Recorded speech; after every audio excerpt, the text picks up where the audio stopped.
There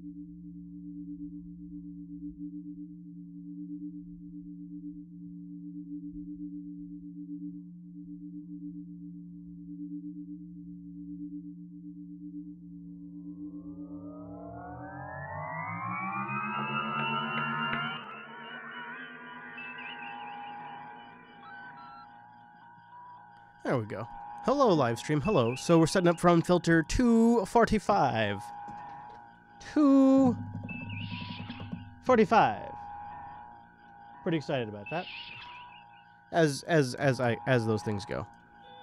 No particular number. It's just nice to be back after being in Montana. So it's not like it's like some big exciting episode milestone. I guess it's still not too bad. So we're gonna get started here. Mr. Chase is already en route. I am pushing the buttons and getting us ready to go. We're damn near ready takeoff. Just damn near.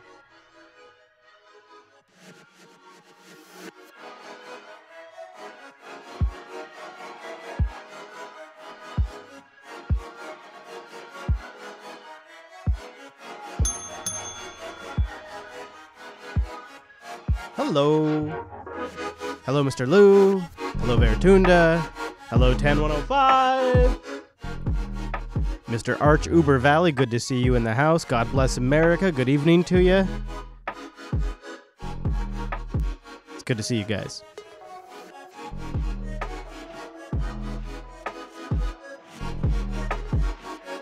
Hello, Mr. Steve Belfast. Good to see you too.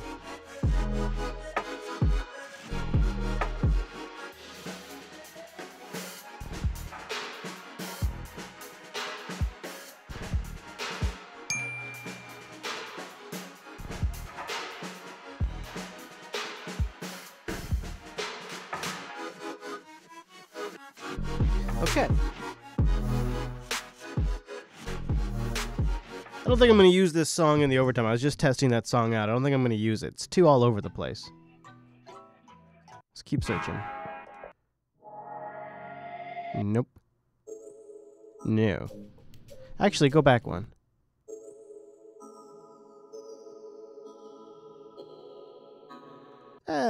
We could... I just want something that moves. But it's not going to get me taken down. Is that asking for so much? This is ridiculous. This makes me so angry.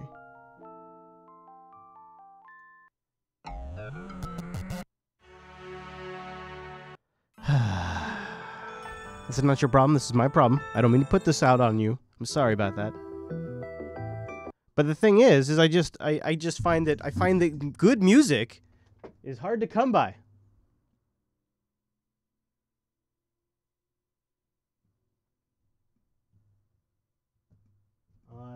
Hold on, sorry, I'm getting telegrams. Let me see here. All right, so we have ourselves 7 new patrons. Oh my god, it's so awesome. Thank you guys. I really do appreciate that. Okay. Now, if you guys are done screwing around, I mean, what is it going to take? I mean, I'm sitting here waiting to do a show. I mean, what is it going to frickin' take, guys? What is it going to take before we can start the damn overtime? All right, so you could start bang, say just in if you want, if you want, you can do that. But I'll tell you this, probably worth waiting until the main show. Because the good stuff, I mean, the overtime's got some stuff, but the good stuff, that's in the main show today. As we do. All right, here we go. It's overtime in 3, in 2.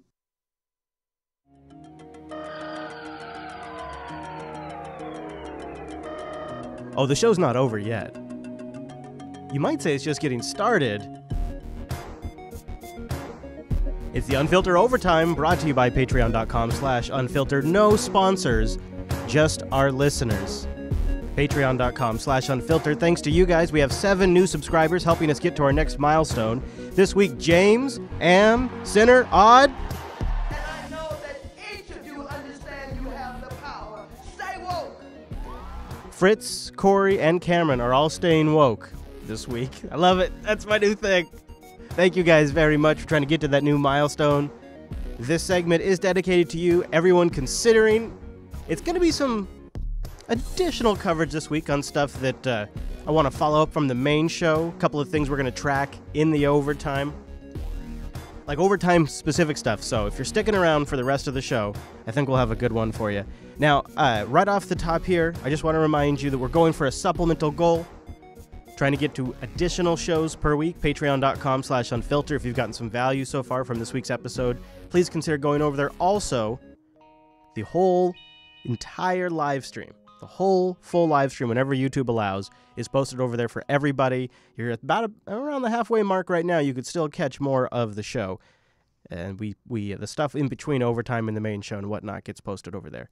Patreon.com/unfilter. For everybody, not just the supporters, but it's made possible because of our supporters. So let's start where we like to start in overtime, the Oh Nancy segment, where we document the rot of the establishment Democratic Party, which is causing them to lose election after election. How about that? I just came up with an elevator pitch for the Oh Nancy segment. Hey! I like it. So we'll work on that more later. But anyways, let's start with some prime examples of what might be wrong with the leadership of the Democratic Party. Here is Nancy Pelosi herself, freezing, repeatedly misspeaking, and often sounding a little slurred in her speech. The actions of the Trump administration as related to the rule of the law. That the Trump administration and the Trump family have eagerly intended to collude a hostile foreign policy to influence an American election. Members of Congress take a sacred oath. What do the Russians have politically, financially, and any personally? She's got a little nervous swallow there, and then I'm not sure what Maxine's doing in the background. Chat room, what would you describe that look on Maxine Waters' face in the background? On Donald Trump, that he fawns over Putin, questions sanctions, is reckless when it comes to Article 5. Now, here's why I think it's kind of remarkable about the way she speaks and how haphazard it is. Her job is communication, whether it be to her constituents, whether it be to fellow lawmakers, or really what her actual job is, and we all know this, to people that she's raising funds from. She needs to sound articulate in all of these scenarios, not least of which when she's in front of the camera. So if this is how she sounds when she's in front of the camera, how does she sound when she's off mic and not in front of the camera in those other scenarios? Can you imagine? I also called for the revoking of the security clearance for Jared Kushner. What? Come back. Come back. You can do it. Come back. Did the clip die on us? The clip died on us. Well, that's too bad. We had more. Oh, Nancy. Well, actually, it's kind of funny to just watch her silently. It's a little more unsettling in some senses. Nancy, come back. Nancy, come back. All right, so let's jump ahead to Maxine, because Maxine was in the crowd there. Let's see what Maxine has to say here. So she's standing in the crowd. And call it like it is and recognize that evidence is pouring in and it's growing? Or what is wrong with them? I just don't quite understand. Well, what just happened there? Did you see that? Now, if you're listening, you might have heard something, but visually, something dramatic happens with Maxine here. And it's growing? Or what? Her whole head shakes. Her eyes sort of go unfocused and wandering for a moment, and then she loses track of what she's saying. Like it is and recognize that evidence is pouring in and it's growing? Or what is wrong with them? I just don't quite understand. She totally loses her train of thought. Or what is wrong with them? I just don't quite understand. Or what is wrong with them? I just don't quite understand. So something's going wrong with Maxine's programming. I mean, she's still executing the primary mission, but something's going wrong. And maybe it's the awkward relationship between her and Pelosi now, because Maxine, as you know, has been banging that impeachment. Impeach 45! Impeach 45, right? So, of course, it gets a little awkward when the press asks Nancy Pelosi what she thinks of impeachment, because Nancy kind of likes to put the brakes on the old I word. The problem is Maxine's standing directly behind her. In your opening remarks and also yesterday, you cited this meeting as cold hard evidence of collusion with the Trump family campaign and the Russians. You heard from Congresswoman Waters saying that she's thought for long that they that President Trump should be impeached, and then you had Brad Sherman and Al Green both introduce articles of impeachment this week. Do all these inquiries that you're talking about this morning, do they need to be answered and investigated before you're ready to support impeachment, or what's it going to take for you to vote? Well, the Republicans, I think the facts will be self-evident. Maybe they will be exculpatory of the president. I'm sorry, what? Maybe they will not. But there is evidence, clear evidence, that we need to know more, and we should not close that path. But let me just say what I did say yesterday. Okay. Because I think it's really important for people to know, as my colleague, Mr. Cicilline, we've gone into new territory this week with the Trump Jr. Statement. Donald Trump Jr., Jared Kushner, Paul Manafort, and the Trump campaign. And then we're finding out who else was in the room. This is a campaign violation, soliciting, coordinating, or accepting something of value. You mean like the Steele dossier? Opposition research, documents and information from a foreign government or foreign national. Plain and simple. I love that. She does, for you audio listeners, she does like this full stop, and then she looks at the gal behind her, she's like, right? And the gal's like, right. You got it. You got this. You're doing great. National. That's right. Plain and simple. Criminal conspiracy to defraud the United States, impeding the lawful administration of a federal election, or to make an offense against the United States, cyber crimes, hacking against U.S. citizens, the Clinton campaign. Conspiracy with respect to espionage, That's right, depending on whether information was obtained through Russian spying and the level of their awareness of the spying. When I say there, I mean Trump, Kushner, Manafort, etc. The awareness of the spying to receive this information. So these are the things they are now going after. So we need to follow the facts. I'm sorry, these are the facts. And what did the rest of the family know, and when did they know it? So this is, you know, I've always been reluctant because I think impeachment is something that really has an impact on the country. So when the facts are clear... I think Maxine's asleep at this point. The law is certainly clear. When the facts are clear, then this Congress will make a decision in that regard. But I hope that the Republicans will not stand in the way of the American people getting the facts. I think she had a seizure right there. Here's why I harp on this. The Democrats are going to lose when they go after Trump. Here's the hard reality.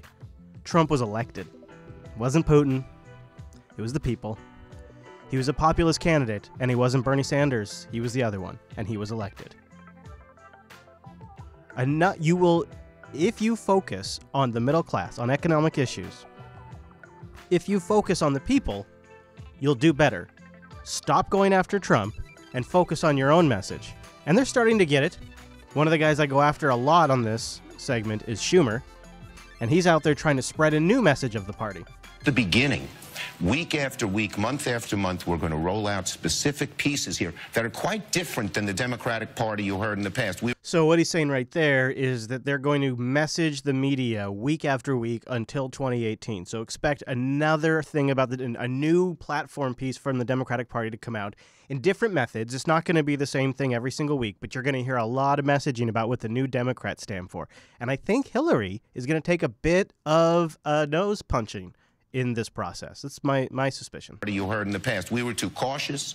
We were too namby-pamby. This is sharp, bold, and will appeal to both the old Obama coalition, let's say the young lady who's just getting out of college, and the Democratic voters who deserted us for Trump, the blue-collar worker. Some may wonder... Economics, George, is our strength. Some may wonder if it's going to be at it. Bold enough. I mean, even your New York colleague, Senator Kirsten Gillibrand, talking about health care, says if you really want to get prices down, you have health care. Will Democrats unify behind single-payer health care? Well, our economic agenda, we've talked so much about health care that we are not going to address that in this agenda. We've been talking about it, and let me just say, the first thing we're going to do first, I think that this, the Trump care will not pass. It just is. You think rotten. It's dead? I think it's very unlikely to pass because it's rotten to the core.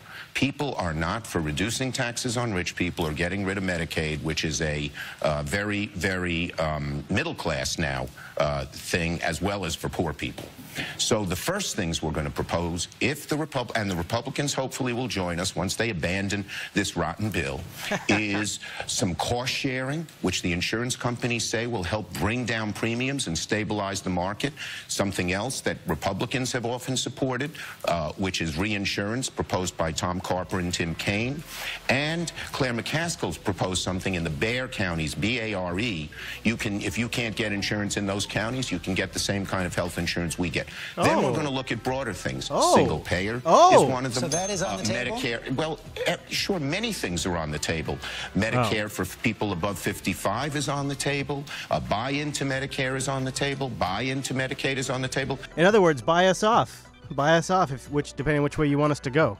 The bidding wars are open, if we get in power. So they're trying. They're trying. They've talked about how they got to focus on the message, and they've come up with a new slogan. The problem is, the slogan, at least in my mind, touches on two issues I think the Democrats probably want to space themselves from as much as possible politically. Steps will take that actually will respond Congressman, to those I think anxieties. he's trying to get something done in Washington, but Congress is slow to help him, including the Republicans. Before you go, though, I know you were in on the new slogan, better jobs, better wages, better future. You realize online people are saying, you know, that sounds an awful lot like the Papa John's commercial. You know that, right? Well, of course. Look, better is, there's no trademark on the word better from Papa John's, of course. And obviously they don't have an economic agenda. This is an agenda that is about raising people's incomes, about making sure we reduce the expenses in their lives and prepare them for the jobs and the changing economy of the 21st century. This is a strong economic agenda. Last time I checked, Papa John's doesn't have an economic agenda. But Papa John Podesta does. What? Just saying. Is that a Pizzagate reference? So, anyway.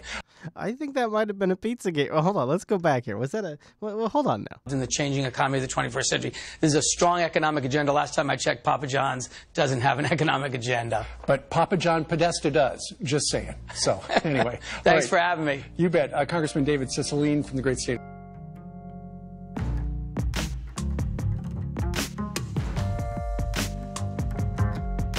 Now, nobody likes to lose an election. Not even Elizabeth Warren, despite how principled she may or may not be. She's making nice with the establishment Democrats. I guess she knows how to play the game.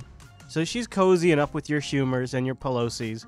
Although you can still tell there's some pretty strong political differences. Now, I will admit this is a more visual clip, but this is Elizabeth Warren up on stage when the question of Glass-Steagall comes up. You can tell she has a bit of a different reaction than her establishment buddies. Yes. We agree the economy is in terrible shape, but... So up on stage, just Schumer is at Mike, Pelosi's right next to him, and then next to Pelosi in her typical blue jacket and black shirt and black undershirt. I mean, it's like her uniform in Birkenstocks or something is... your friend and mine, Elizabeth Warren, and it's her reaction to the question. The question itself is scary as hell. The question itself is really scary. In fact, I'll back it up a little bit so you can hear the whole question. But the financial system is doing very well in terms of profits. I wonder why you don't go behind Glass-Steagall in a major way. Okay. It was Franklin Roosevelt's first piece of legislation. Okay. We're on the verge of a blowout that makes 2008 look minor. So Elizabeth Warren's you can even hear right there, she's making a little bit of noise. She's dancing, so much so that she's caught the attention of zombie Nancy Pelosi. Of a blowout that makes 2008 look minor. Yep. Why don't we... That was, that's it. That's all I have. It's something off of C-SPAN. That's all I have of it. I don't know what his answer was. I think he goes on to somebody else. The question sounds scary as hell. I'd sure like to know more information about it. What about that collapse that's coming? What do you mean we're in a worse spot than we were in 2008? Anybody got clips on that?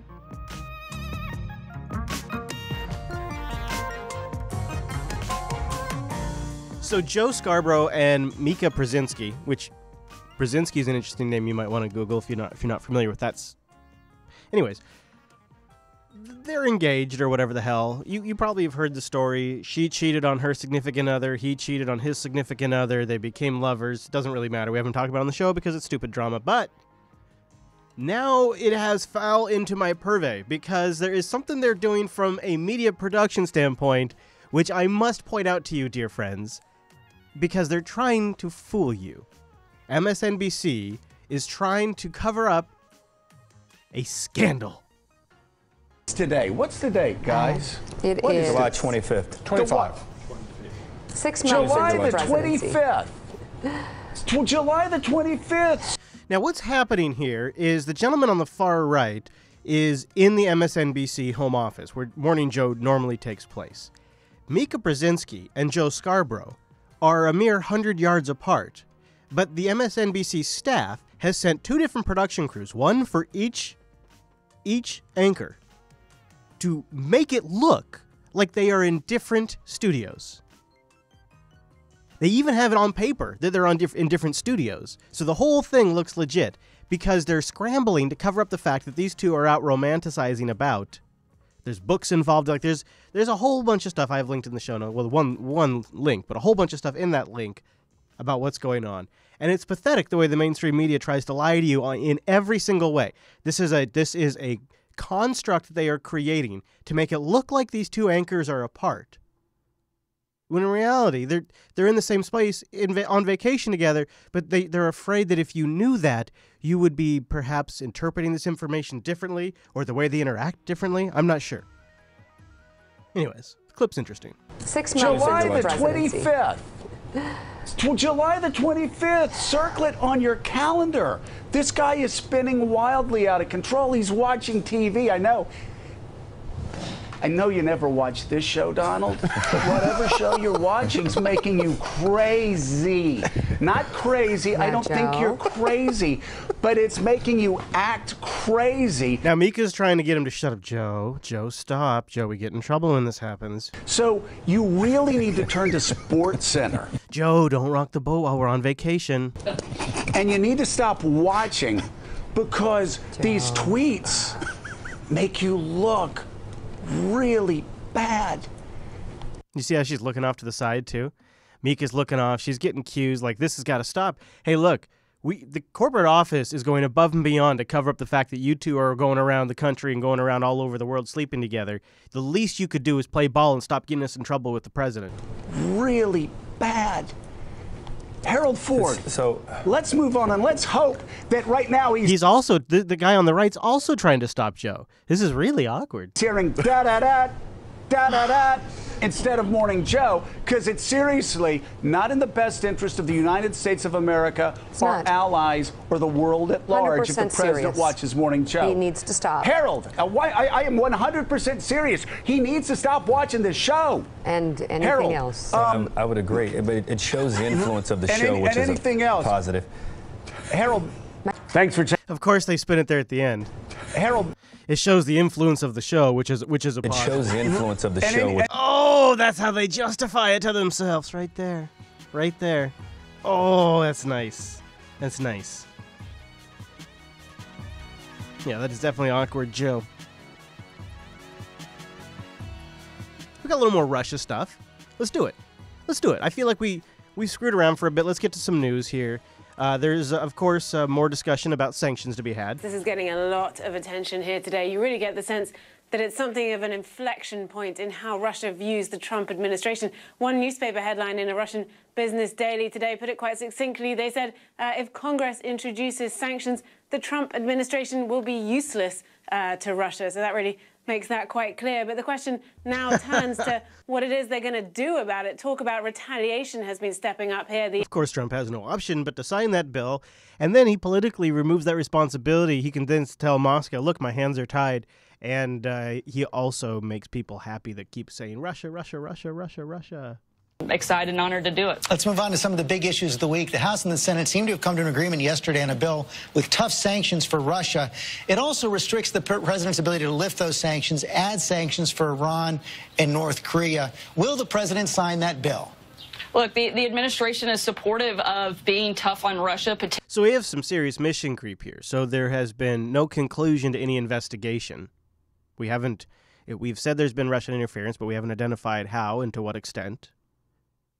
But yet we are toughening on sanctions on Russia and Iran because of their election interference, but we haven't defined what that interference was. This looks haphazard and irresponsible, in my opinion.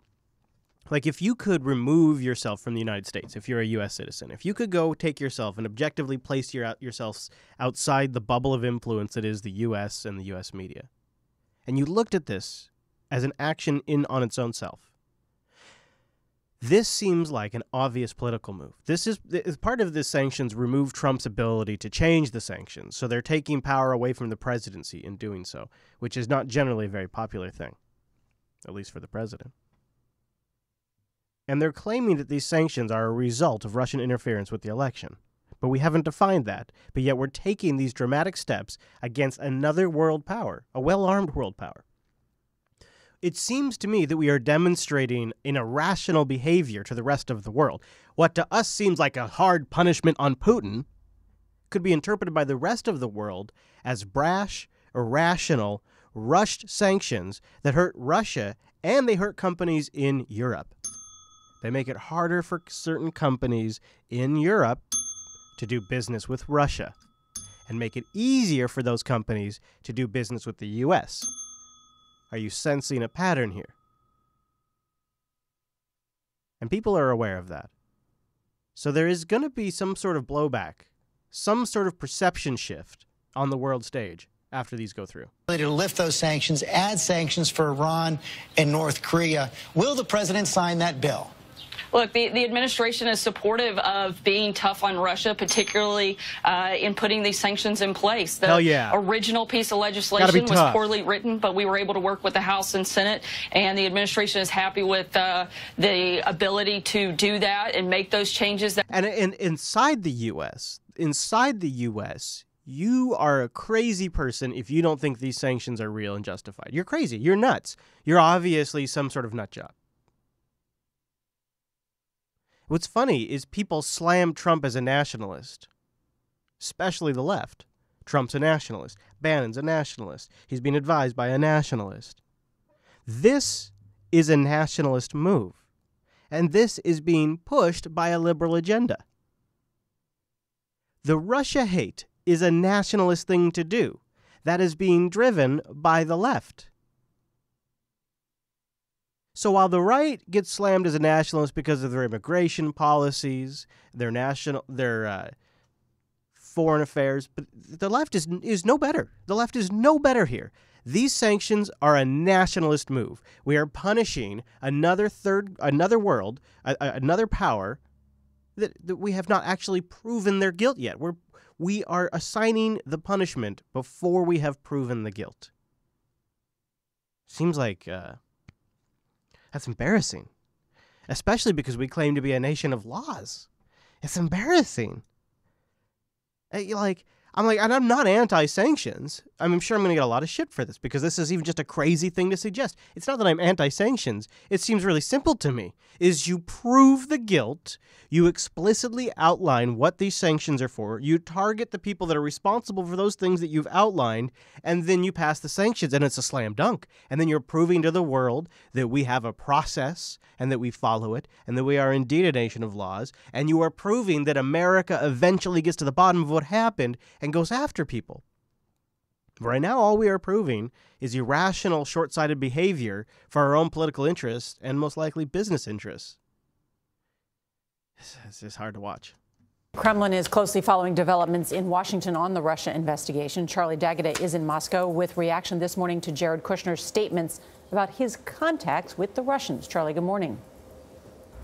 Good morning. The Kremlin said today that this Russian banker in question, Sergei Gorkov, mentioned in Margaret's report there, did not need or receive Kremlin backing in order to meet with Jared Kushner. Once again, the Kremlin backing away from any direct involvement in these meetings that took place.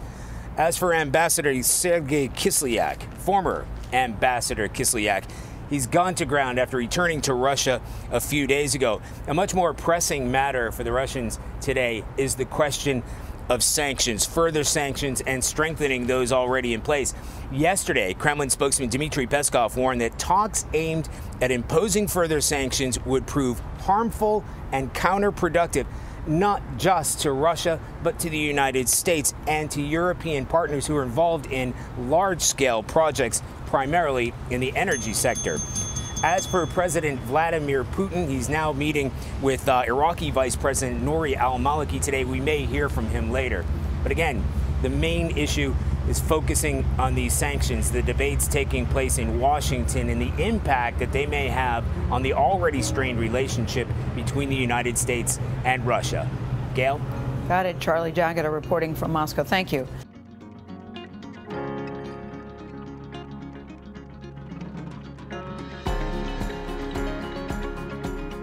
All right, so let's zoom out a bit.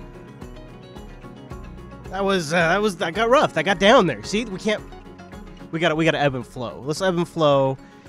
This is an interesting approach that Trump's communication team seems to be taking now. Kellyanne Conway and others are making more and more appearances on CNN. And in this appearance, see if you can drop the little bit of bomb that she obviously, I think, went in there prepared to say. Kellyanne, good morning. Thanks for being here. Good morning, Brian. Thank you. I know you and Anthony Scaramucci just had a chance to talk off camera. What was your conversation about, and what's going to change at the White House now that he is running communications? Well, here we are in New York at the CNN Time Warner studios, happily conversing in the hallways between CNN hits. Sure. So that tells you something. Between CNN hits. I already love it. That's got to be a slam. CNN hits. So that tells you something. We're very happy to come and take questions from I think, an outlet that's been incredibly unfair and systematically against this president. I guess you made a business decision to do so, but we're here trying to connect the American people with the president's message. There it is. I thought that was a good line. Systematically made a business decision. Fair and systematically against this president. I guess you made a business decision to do so, but we're here. Boom. I guess that's their line now. You made a bit, but we're going to be here anyways. And I wonder if this isn't a decision of maybe because of the new guy, new approach. We're going to fight him head on their platform. You know, they pulled way back. I think if you look at some of their recent actions, it really has Sean Spicer all over it. So the shutting down of the cameras, the pulling back from CNN and MSNBC, just because you don't want to give them sound bites and clips. Doesn't that sound like somebody who was nursing a wound from all of the portrayals in the media, especially Saturday Night Live, that his response was pull back, don't feed them. And in doing so, actually just let them run wild. And so now the new guy comes in, he's like, no, we're going to fight him head on. We're going to take the fight to them. You know, that kind of thing. I could see that as who knows, but it would make sense to me. So we got some healthcare stuff we should probably talk about. Here's sort of a rundown. And Donald Trump. President Trump using the power of his presidential bully pulpit against the backdrop of the Blue Room and the faces of what the White House calls the victims of Obamacare.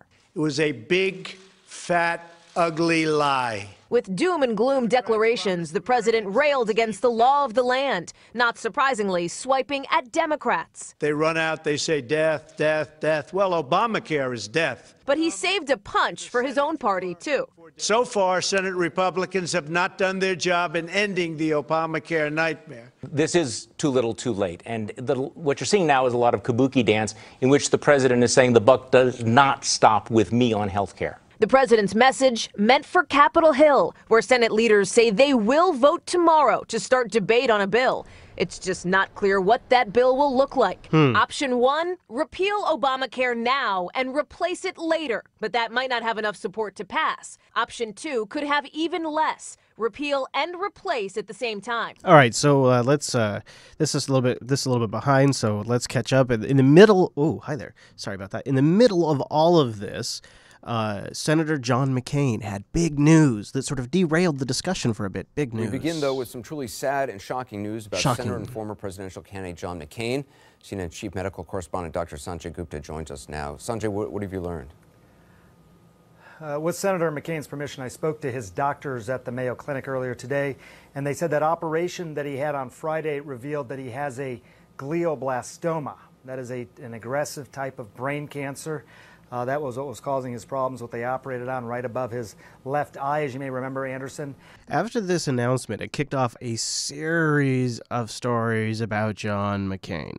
Hours and hours of broadcasts talking about John McCain. But John McCain's fighting spirit. One of my favorites. Tonight, that senator offering his first words since he was diagnosed with a brain tumor. ABC's Mary Bruce on the Hill. Okay. Tonight, Senator John McCain is battling brain cancer in classic McCain fashion. Tweeting, "I greatly appreciate the outpouring of support. Unfortunately for my sparring partners in Congress, I'll be back soon. So stand by." McCain is a giant of the Senate and an American hero. So when you are a benefactor of no term limits and you have deep ties with the defense industry and you have a failed bid to run for president, I guess you just at a certain point become like a statesman. I guess that's... So this is your country, ladies and gentlemen. This is all it takes now to become the Honorable John McCain, is to just be this guy. What we need is like some B-roll of his time as a prisoner during war. That would, if we just had some POW footage, that would really. How's your food? It's not like ours. As a young Navy commander, he spent more than 5 years as a prisoner of war in Vietnam, enduring torture and cruel conditions. And as a politician, earning that label as a maverick. In 2008, picking Sarah Palin as his running mate and holding firm against President. Sorry, I had to get ABC's D out of McCain's. Anyways, let me jump ahead. I'm sorry, this is just going to trigger me if we keep listening to it. So McCain, after many hours of broadcasts about what a hero he is, comes back to the Senate with a roaring return. Well, you be the judge. I hope we can again rely on humility, on our need to cooperate, on our dependence on each other, to learn how to trust each other again. You got to give the old guy credit. You can tell he's shaken. He's not doing super well, but he's actually doing it. And by so doing better, serve the people who elected us. Stop listening to the bombastic loudmouths on the radio and television and the internet. Hey, what? To hell with them. Now, is that a good idea? I mean, to totally tune out all alternative opinions probably is a path to doom. Oh, yeah, okay. No, we're going to give it a good round of applause. We'll give it, okay, fine. No, it's fine. It's good. It's a great idea. It's a great idea. The president congratulated Senate Republicans for sending a health care bill to the floor for debate. It took a tie-breaking vote from the vice president and the return of John McCain. Oh, no, what? The return of John McCain? Oh. To do it. Here's Chief Congressional Correspondent Nancy Cordes. So what should we talk about? Senator McCain, how are you feeling? Hello, McCain went straight from the airport to the Senate floor.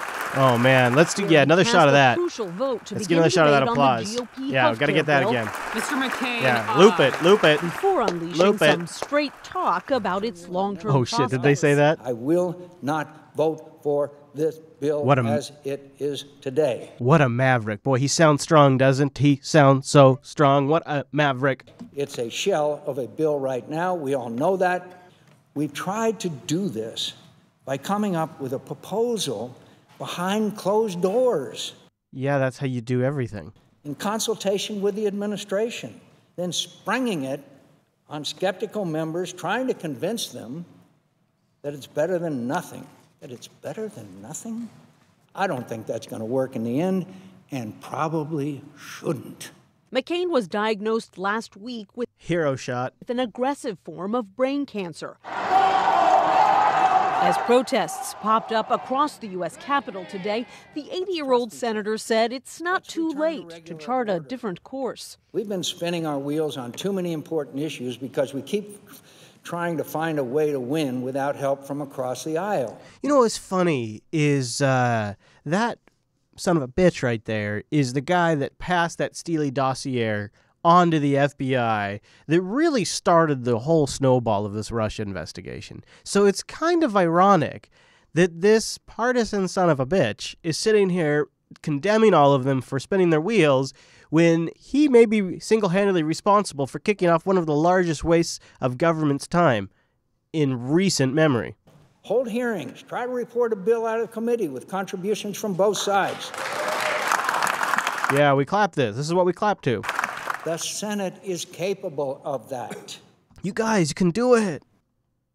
We know that. Okay, all right. So this is CBS Morning News. After doing all night on John McCain, they did all morning on John McCain. They continue, then they go back to, of course, him getting applause and things like that. I mean, they play a ton of John McCain in this, right there on the Morning News. McCain's speech drew plenty of praise. Some of his colleagues called him a hero, but there was some fallout too from critics who said he's the one playing partisan politics by voting to proceed to a bill that he clearly holds in very low regard, Anthony.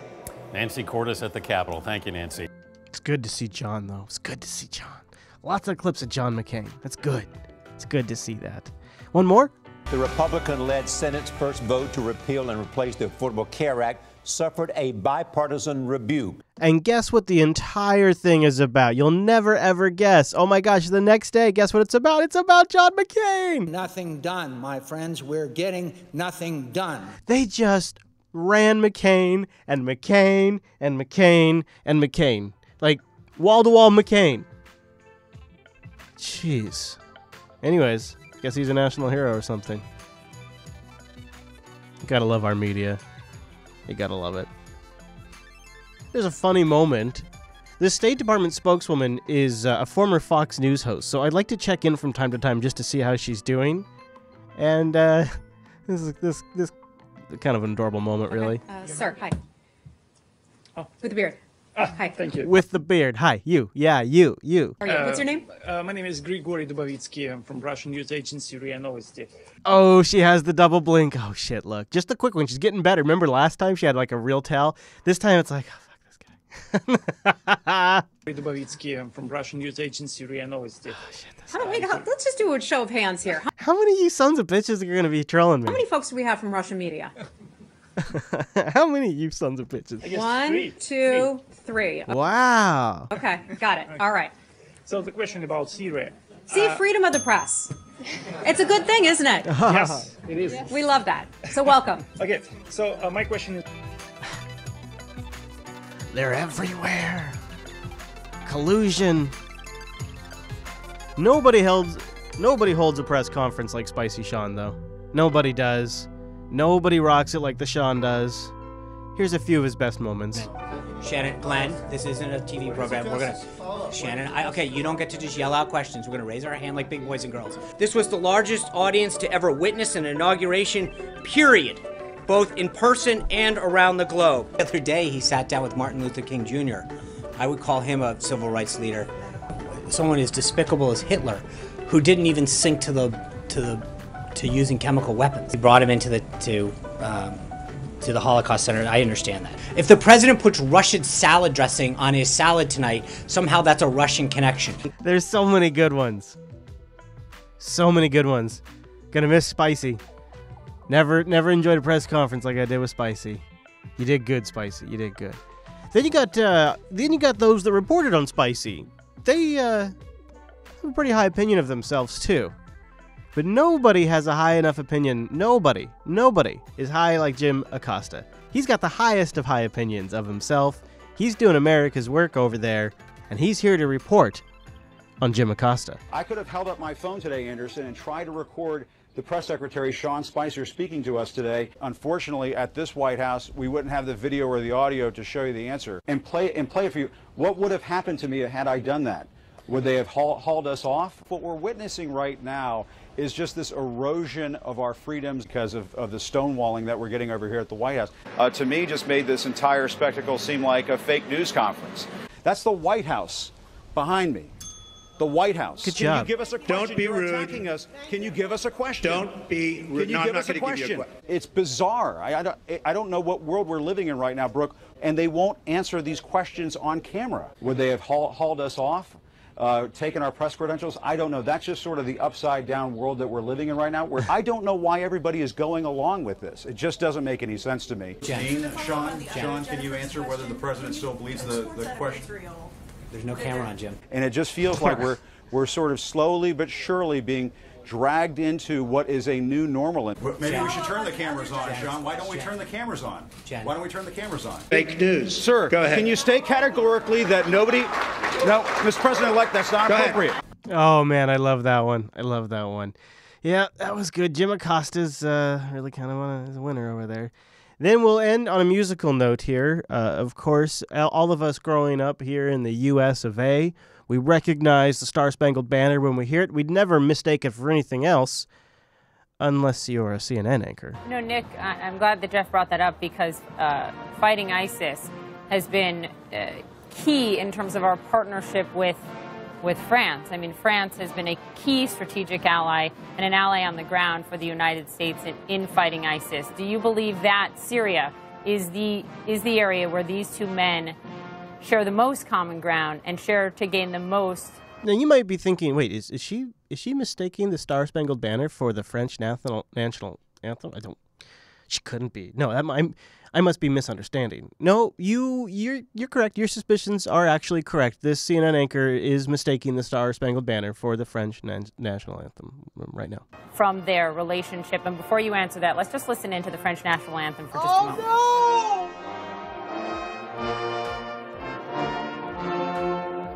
Oh no, that's I got bad news for you, lady. Marty, the U.S. American national anthem, I should say. Let's listen.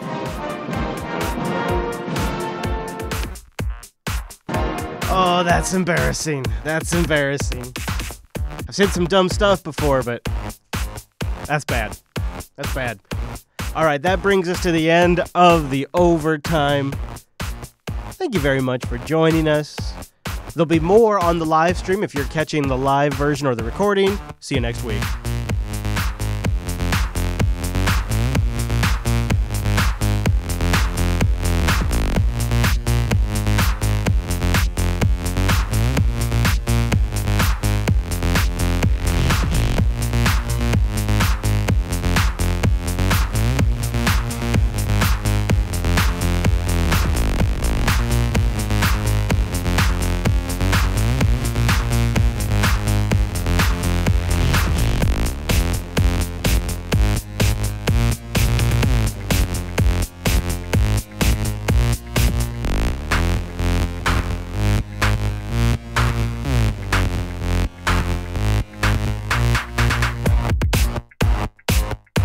All right, how about some live stream clips? What do you think, huh?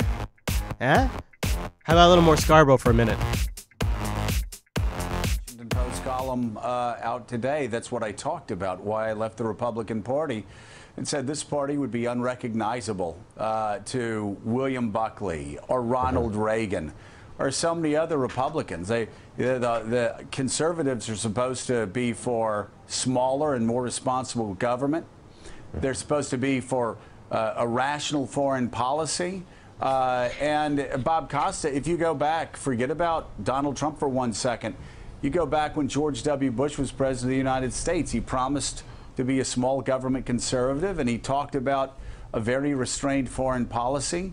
We actually got record-setting deficits, record-setting debts, a foreign policy that was so utopian it would make Woodrow Wilson blush. And now you look at Donald Trump, and you look at the budgets that he's proposed. You're looking at a president that's going to take a $20 trillion national debt to a $30 trillion national debt. There is nothing conservative about Donald Trump. Nothing. He's been a Democrat for most of his life. He discovered birtherism in 2011. Well, that's not quite fair. I would say he co-opted birtherism. We know where it came from, don't we? And Republicans are literally following him over an ideological cliff. Now, I don't disagree, and this is a real sticky spot for Republicans, right? But I just can't imagine the same isn't true. I mean, look what the left is willing to do with the Russia fear, with aligning with the CIA, essentially allowing the intelligence agencies to run the government, subverting the president, the people actually elected. That shit really matters. That's some big ideological problems, too. Computerized law enforcement sounds like something out of dystopian sci-fi, but law enforcement agencies are already using algorithms to fight crime. These algorithms are designed to figure out where and when crimes are likely to occur. It's called predictive policing. This is Algorithmics, the space where we explore how invisible, computer-controlled, database sets of rules are making decisions for us every day. Combating and preventing crime often comes down to identifying patterns, which can be difficult for humans sifting through thousands of case reports. But it's much simpler for a computer. In predictive policing, data-centered analytical techniques powered by algorithms can help officers identify where and when crime is most likely to occur. Predpol is one of the largest companies in this space, and they use 3 data points: crime type, location, and time and date, to build customized crime predictions. Everything is built on the observation that certain types of crimes tend to cluster in time and location. So first, the system processes years of crime data in a location to get a historical view of crime patterns. It does this through an algorithm called the epidemic type aftershock sequence model. Well, I could tell you a flaw right here. This system wouldn't have predicted Seth Rich's murder. He was murdered in an area with very low crime. Catchy. Then, at least once a day, Predpol pulls the 3 data points in from a feed of police departments' records. As new crimes occur, they're mapped against existing patterns, and Predpol's prediction engine attempts to figure out when and where similar crimes are likely to occur. But algorithmic law enforcement isn't just about policing. It's also been used in parole decisions to assess an inmate's risk of recidivism. According to the Wall Street Journal, parole boards in at least 15 states have used these types of tools. We're not at the point where cops are being replaced with computers, but today, part of the long arm of the law is the algorithm. Whoa. Wonder where that's actually getting used at. Ever since his election victory, Donald Trump's faced media allegations that Vladimir Putin was responsible for putting him in the White House. But now the president has raised more than a few eyebrows after claiming the Russian leader would have preferred Hillary Clinton. RT's Jacqueline Vuga has the details. The media firestorm continues to circle around allegations of collusion between Russia and Team Trump. The president says that his America First policy actually makes him a less desirable U.S. president than Hillary Clinton, or at least in Russia's eyes. He would like Hillary, where she wants to have windmills, okay? Yeah. He would much rather have that because energy prices will go up, and Russia, as you know, relies very much on energy. So there are many things that I do that are the exact opposite of what he would want. So when I keep hearing about that he would have rather had Trump, I think probably not. Trump also went on to say that if Hillary had been elected, the U.S. military would be, quote, decimated. But with him at the reins, the U.S. military will only grow stronger, something Trump believes Putin does not want. Now, Putin's spokesperson did respond to those comments, simply stating that Russia's main interest is improving bilateral relations with whoever holds the office of president. We want the leaders of foreign countries to have a positive approach to future relations with Russia.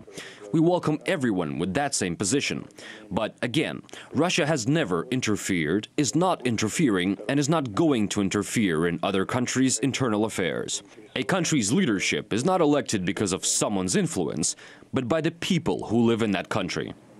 Now, Russia has long been calling for constructive dialogue with the U.S., and that was, in fact, finally seen on the sidelines of the G20 summit last week, with Putin and Trump having their first face-to-face meeting, a discussion that Trump has spoken very highly of. We got along very well, and I think that's a good thing. That's not a bad thing. Yeah, you know, people said, oh, they shouldn't get along. Well, who are the people that are saying that? I think we got along very, very well.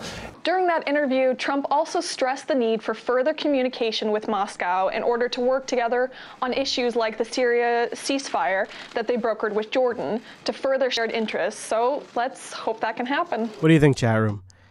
If he really is a nationalist and America first, that does seem like it would be not what Russia would want. Seems like.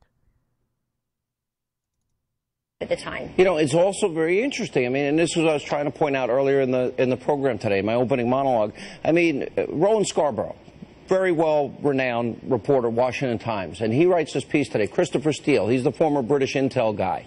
He's the one that paid for a lot of the information that he got. This is where the Hooker Ritz story comes in, proven false, all of these things. But he actually says in his piece that Mr. Steele was paid by the Democratic-funded opposition research group Fusion GPS with money from a Hillary Clinton backer.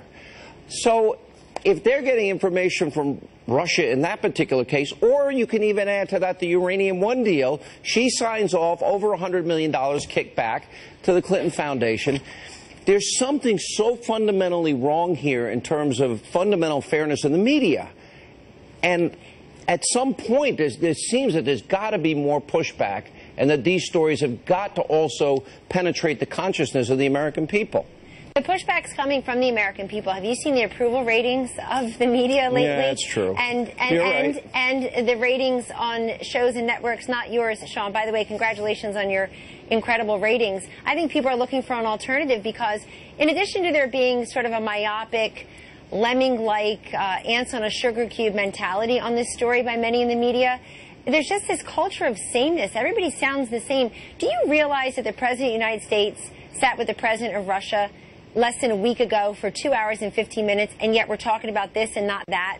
Do you realize that you've got people in the media now, between their lower third chyrons and what comes out of their mouth, they talk more about Russia than America? And thank you for talking about America so often. Do you realize that, I mean, basically what come out of this 20-meeting brief, meaningless meeting, same amount of information that comes out of some of these panels where 6 people are nodding their head at each other and discussing the same thing, which is to say zero usable information. So I just want to review, in case you run out of time. This is how I see it so far. This is to help all the people at home. What's the conclusion? Collusion? What? No, we don't have that yet. A prop. I see She's illusion got a cheap prop. and delusion. So just so we're clear, everyone, 4 words. Conclusion, collusion, no. Illusion, delusion, yes. I just thought we'd have some fun with words. Sesame's Grover word of the day, perhaps, Sean, because you're absolutely right. To date, you know, they basically set out this Venus flytrap and thought one day we'll catch something 8 months later. And yet, we really appreciate the fact that, you know, we being the American people, I have to say, appreciate the fact that Don Jr. released those emails, appeared on your show for all to see. You know, compare that to the hiding and the furtiveness that we saw all during the last campaign by the other side. I'm going to buy you a whiteboard.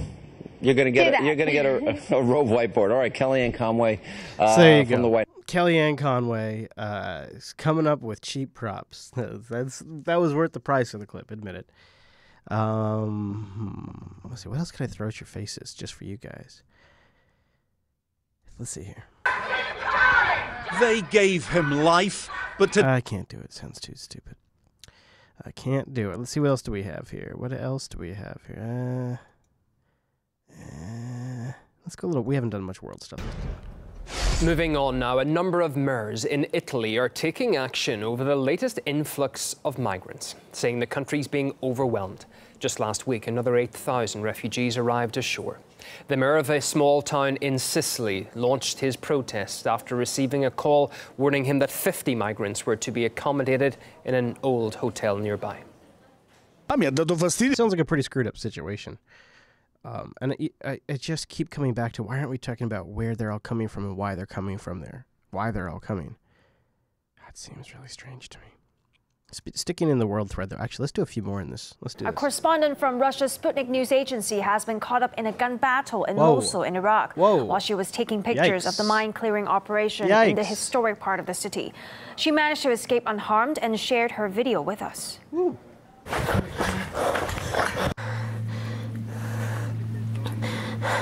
فاحنا انضرب علينا على السطح في مدرسة الطاهرة وطلعنا نركض لكن احنا مش في مكان امان ابدا. انا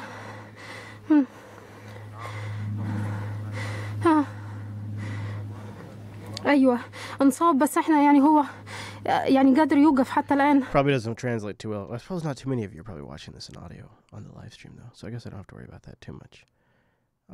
Okay, so boy, there, you know, now that I think about it, there's quite a few things we could get into. Quite a few things we could get into. So speaking of those sanctions, Iran has hit back at new sanctions imposed on it by the US, saying Washington must withdraw from bases close to Iran's borders or risk paying a price. In case the US wants to insist on pursuing sanctions against Iran's defense sector and the Revolutionary Guards, it needs to first dismantle its regional bases within a range of 1,000 kilometers around Iranian borders. Washington should be aware that it will pay dearly for any miscalculations. What's important to note is the U.S. has several dozen bases within 1,000 kilometers of Iran's borders. To one side, they can be found throughout the Middle East, and of course, on the other, throughout the Gulf states, including the biggest concentration of military personnel in the Middle East at their base located in Qatar. That location is often referred to the nerve center of U.S. air campaigns across the region, meaning that many could be affected if those threats come to light. And those threats coming from Iran are just the latest escalation that we've seen in tensions between the two countries. Since coming to office, President Trump himself has repeatedly accused Tehran of sponsoring terrorism and fanned similar claims to be thrown by Iran's neighbors. Wednesday, the U.S. state... All right, so let's stop there. You get the drift. My head starts to swell after a while. Oh, man, what a time, huh? What a time. I got a couple things to lighten up the mood. How about this? I have heard and said the phrase, "this is not normal," so many times that I'm sick of hearing it. We have to pretend that isn't abnormal. Because this is not normal behavior. This is not normal. This is not normal. This is not normal. This is not normal or routine. It's not normal behavior. It's just unusual and not normal. Please just stop. This isn't normal. And it is not a normal way to do business. Govern like a normal president. We're not dealing with someone who is a normal president. This tweet, this behavior by the president is not normal? Well, look, if this is a normal president... But he has never been a normal person. And all of a sudden the media is pretending that this isn't abnormal. Why are we all sitting here pretending this is normal? It's not normal. Don't let this secrecy be the new normal. Dragged into what is a new normal in this country. This is not politics as usual. Not normal. This is not normal. This is not normal. I do know that this is not normal. Is this normal? No. And now we all have to pretend that this isn't abnormal. I think we're well beyond normal protocol. Pretend that everything is fine and that this is normal. This is not normal, and it's dangerous. And once again, we must pretend this isn't abnormal. The White House's relationship with the press isn't exactly what you would call normal. This isn't abnormal. This isn't inhuman. This isn't unacceptable. Resist. It's a weird word, isn't it? Normal. It's a weird word. It just starts to sound like a busted ass word. I don't even know. This is an interesting one I saved for you guys. Normal is overrated. Thank you. I actually think so too. Hot mic here, guys. We got a hot mic for you. Jack Reed tells Susan Collins that she could beat the shit out of a GOP congressman and other goodies. I swear, OMB just went through whenever there was. They just exit out with no measurement, no thinking about it, no metrics. They're talking about budget stuff. No, they're just. I mean, it's just incredibly irresponsible. Yes, I think he's crazy. I think he's crazy. I think he's crazy. He's talking about Trump. He is Trump. I don't say that no, lightly and as a kind of a goofy guy. And this thing, if we don't get a budget deal, I know. We're going to be paralyzed. DOD is going to be paralyzed. Everybody's going to be paralyzed. I know. And he hasn't said one word. I don't even think he knows that there is a PC. Yeah, no. I really don't. He was down at the Ford commissioning saying, I want them to pass my budget. Okay, so we give him $54 billion, and then we take it away across the board with, of course, chaos and competition. He says, okay, so we give him the $54 billion, but then we have to take unilateral cuts across the board, which is going to cause total chaos. And he hasn't, not one word about the budget, not one word about the debt ceiling. Good point. Dude, we got Mulvaney saying we're going to put in all sorts of stuff like a border wall. And then you got Munchin saying, oh no, it's going to be clean. Right, that's what I... Now, we're going to be back in September, and you're going to have crazy people in the House to get Martha, but... Yes. No. Did you see the one who challenged me to a duel? I know. Trust me. You know why I challenged you to do? Because you could beat the shit out of him first. Anyways, yeah, that was their little private conversation that they had on the hot mic. One of the witnesses left their mic open. It's kind of funny when that happens, isn't it? So let's see here. I do have a few other things for you. This is, of course, something I watch, so you don't have to. Is his wife, so she chooses Jared. So if he were to consider letting someone go, or we have yet to see him do that to a family member. We've seen him do it to his whole inner circle. So if he's thrown, this is who he's thrown under the bus. If he threw Jared under, Ivanka goes too. And Jeff Ivanka Sessions, Sarah Huckabee Sanders, Sean Spicer. They've all been thrown under the bus. James Comey, Rob Rosenthal. So bottom line, if someone's holding a gun to his head, who's he going to throw under the bus? Just a vote. Okay. Junior or Jared? Junior. Jared. Okay, what do you say? Junior. Junior? Jared. Oh, we're split. Wow. You're the tie-breaking vote. You know, knowing him, I think his own son. Yeah. I really do. Yes, Really? I do. I think Ivanka is the favorite. Ivanka's the and key. I think that he loves Ivanka. Don't upset Ivanka. They're running the Trump business. Well, there you go. Isn't that an insightful discussion? Isn't that super insightful? This is kind of an interesting one.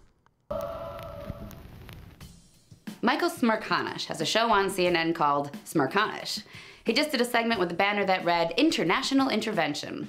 Has the U.S. meddled in other countries' elections? With a question mark, as in Smerconish doesn't know whether or not the U.S. has meddled. And the answer could be no. But no, the answer is yes.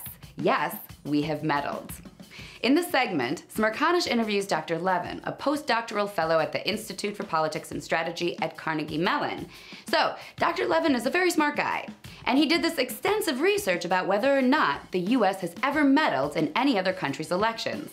And through his research, this very smart Dr. Levin determined that the US has interfered with elections in no fewer than 47 countries, in 81 elections, from the years of 1946 to 2000.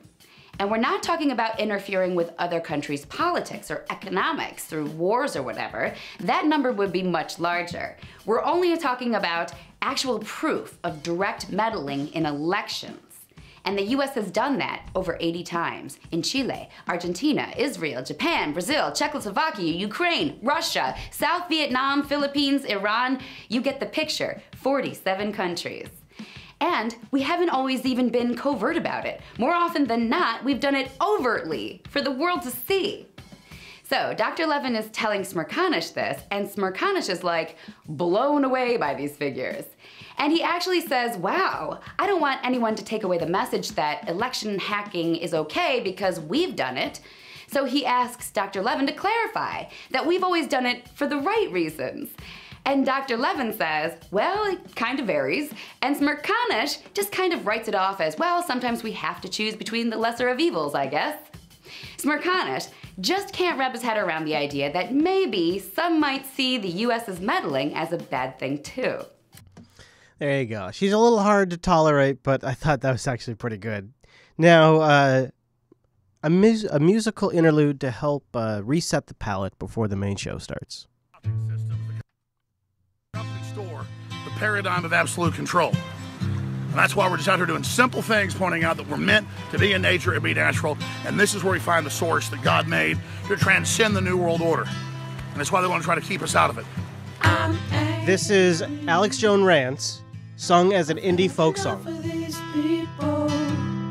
They're a bunch of Christian murderers scum. They're on giant death factories keeping babies alive and selling their body parts. What more do you need to know about these people?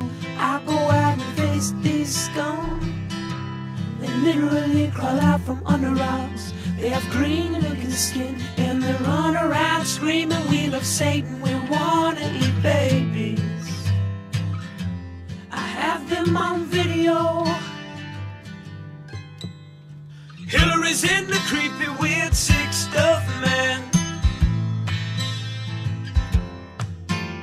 She sleeps in the same room with that creepy, weird woman whose mother wears a hood over her head. What the hell? That woman number one is ugly. Imagine how bad she smells, man. I'm told her and Obama just stink. Obama and Hillary both smell like sulfur.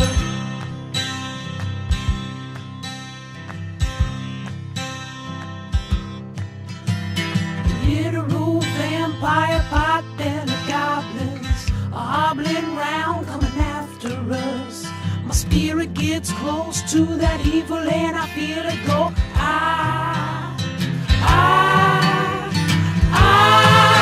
We're such self-centered crap, we don't even notice hell itself rising up against us. Millions of pointed people of the very worst type, and I'm so pissed.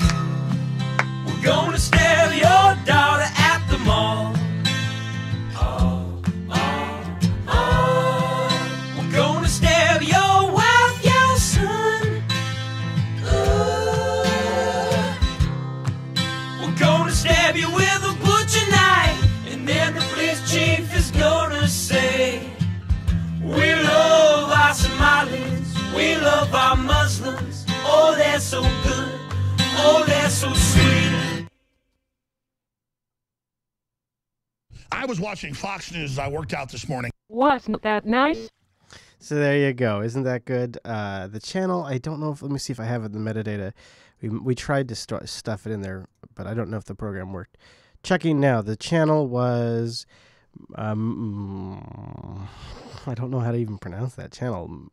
Mirza Mahad. I'm sorry. I was trying to I was going to try to be a nice guy and give him credit for that. But that is not easy to say for my dumb mouth. That was good though, wasn't it? That was nice. That was really nice. Artist was Super Deluxe. There we go. There's another one. Yeah, and their website is hard to pronounce, but just look for Super Deluxe on YouTube and you'll find them. That's pretty great. Anyways, so I think that was did that make you feel better? So we talked about some heavy stuff, and now maybe we feel a little bit better. Yeah, you feel better? Okay. Now how about some really stupid shit? President Trump has taken aim again this morning at his own Attorney General Jeff Sessions. The president tweeted, "quote Jump the ahead, White House with jump a stream ahead." of tweets. Oh my gosh. Is this clip mislabeled, or is it just buried? It is mislabeled. Oh, that's a shame. And I don't think it was on our part either. Oh, here it is. No, it's just way into the damn clip. That's what it was. Okay, so here's where it gets weird. Texas, one survivor. See here. Sorry, I guess this is an untrimmed report. Special agent in charge for Homeland Security investigation. Noise come. Charlie? Mark, thank you. An 18-year-old woman is in jail this morning after live streaming her California car crash on Instagram. We have blurred some of the video, but the images are graphic. The driver, Abdulia Sanchez, survived the crash. Her sister was killed and her sister's girlfriend was badly hurt. Maria Villarreal shows us how this tragedy unfolded in real time online. Maria, good morning. Good morning. The accident happened about 100 miles southeast of San Francisco. Sanchez is behind bars right now. She's charged with driving under the influence and gross vehicular manslaughter. Investigators say they are going to use the video that she posted online as evidence that she was distracted live streaming on her drive. Early in the video, Abdulia Sanchez is seen driving without holding the steering wheel, gesturing with one hand, the other holding her phone, which she's using to live stream her drive on Instagram. Her car then veers off the road and crashes with two 14-year-old girls in the back seat, one of them her sister. The CHP says Sanchez was driving west on a two-lane road when her car veered onto the shoulder. She overcorrected when pulling back onto the road and crossed over through opposing traffic. She crashed through a barbed wire fence and her car flipped. While Sanchez was wearing a safety belt, both her passengers were not, and they were ejected from the vehicle. Yikes. Through it all, Sanchez kept her camera rolling and her video streaming. Her sister was killed, and her sister's friend, Manuela Ceja, was injured. The girl I loved is gone. Ceja suffered cuts to her leg, arm, and back. She recorded this video in the back seat just before the accident occurred. Still believe she'll call me as soon as I wake up. Yes, I do cry. Just like that, it happens in a moment. You really got to be careful when you're driving. And take that and you times it 1,000 when you're driving an RV too. You really have to be careful. This just all changes in a moment. Let's see here. We could do, let's see this. Let's see this one. We had a spirited discussion last night with Ralph Peters, the retired lieutenant colonel, who suggested that anyone who disagrees with him on Russia would probably be very much like a Hitler sympathizer. Here's how it went. Vladimir Putin hates us. He is malevolent. And he is as close to pure evil as I can find. He's also brilliant. And so I don't understand why any American would want an alliance with Russia. He's a killer. Hard to see why he's a threat to us. And how many wars can we fight at once? How many people can we be in opposition to at once? Why not just accept it? People who are bad people share our interests and side with them. You sound like Charles Lindbergh in 1938 saying Hitler hasn't attacked us. I beg your pardon? Slow down. Hey, slow down, Colonel. I'm not in any way. You cannot compare me to someone who would make apologies for Hitler. And I don't think Putin is comparable to Hitler. I think Putin is. Look, I think it's a grotesque overstatement, Putin, he assassinates dissidents and journalists. He bombs women and children on purpose in Syria. He is as bad as Hitler. And yet you want us to align with the Russians, with Iran, with Assad. I want us to act in America's interest and stop making shallow, sweeping moral claims about countries we don't fully understand and then hope everything will be fine in the end. If a country we don't like takes active steps to kill people who are a threat to us, I'm going to pause and applaud. Well, Peters is not alone in holding that view. You hear it all the time here in Washington. CNN analyst Robert Baer recently suggested anyone seeking collaboration with Russia on national security questions would have joined the Axis 75 years ago. Clearly, the country that attacked us in the 2016 elections, you can't go into business with them. It is truly like, working with the Japanese after Pearl Harbor to, defend Hawaii, the air defense. It's just nutty. Max Boot is a senior fellow at the Council on Foreign Relations. He says he agrees with what Lieutenant Colonel Peters said last night, and he joins us tonight. Max, thanks a lot for coming on. Now, I think it's Thanks fair. for having me, Tucker. I think it's fair to disagree about whether or not cooperating with Russia in the fight against ISIS is a good idea. But to dismiss anyone who doesn't share your view as a Nazi sympathizer seems cheap and a shortcut and not really befitting a self-described genius like yourself. Why would you say something like that? Well, rest assured, Tucker, I'm not actually saying that you're a Nazi sympathizer. And the one thing that I would disagree with Colonel Peters about is I don't think that Putin is comparable to Adolf Hitler because there was only one Hitler. But what I do believe is that Mitt Romney was right. I was a foreign policy advisor on the Mitt Romney campaign in 2012 when he said that Putin is the #1 geopolitical threat that we face. I think that's true today. And I'm very disturbed, Tucker, when I see you at the top of the show, you and Mark Stein, yucking it up over the fact that Putin is interfering and meddling in our election process, undermining the sanctity of our elections to try to get Donald Trump elected, and that Donald Trump Jr., when he's told that Putin's government wants to support the Trump campaign, he doesn't pick up the phone to the FBI. He says, I love it. That, to me, is very disturbing. But what's even more disturbing is that you don't think it is disturbing. Point by point here. First of all, I'm sorry that laughter disturbs you. And you can debate whether or not this is not funny, Tucker. I'm sorry. This is an assault on our democracy. Cucker. All right, so we got to do a little check for you because that's set for the Mucker? Oh, actually, sounds pretty good. Zucker? Hey, Mr. Chase. Hey, Mr. Chris. How are you doing? I got to say, coming off of that stellar podcast called User Error. Yeah, that was a great episode. Which I suggest everybody. We should mention that in the show. Oh, I'm going to mention that. All right. Okay. It was great. Yeah, it was a lot of fun. Oh, you know what? It's nice having somebody in studio forgot too. to do today because we didn't do a show last week and I got out of the routine. Oh, the mail sack? Yeah. Oh, that's too bad. That's okay. Totally that's okay. forgot. Sorry, guys. Sorry, Club 33, but I will apologize. What else do we? Oh yeah, I got to record. What else do we got to do? We've started the show. The YouTube stream's going. YouTube stream's going. I'm a little spacey because I haven't eaten, so I'm a little spacey. But I'm here. I'm in the final hours of a 48-hour fast. Reach arounds complete. I'm like at hour 44 right now.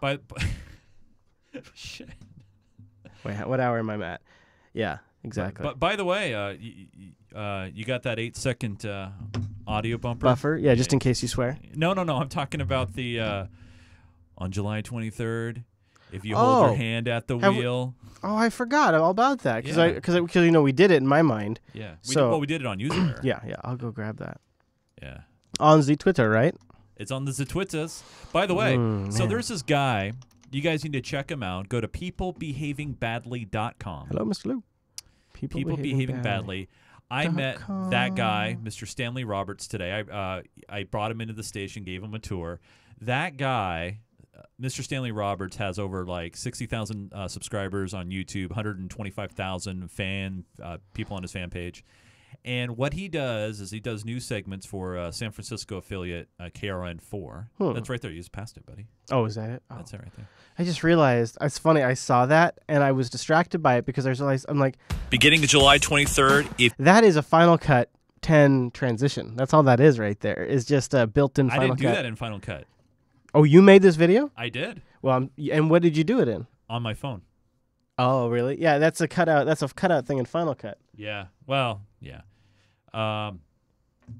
Wow, people are already talking about So they make Discord. you do the video too? Wow. No. I did that on my own. Oh. I just did it for fun because I did a voiceover for the radio. I see. And I was just So like, you I made the want to video put it part. on Yeah. the Twitters. Yeah. And so I put it on. Is Discord on the table? I vote yes. Well, there's been a lot of discussion. People are pretty. You're welcome. Thank you. People are pretty fired up about it in the Telegram and IRC. Yeah. All right. So yeah, I got that. Here we go. So now let me ask you this: is there a way to pipe IRC into Discord? I bet you there might be a bot.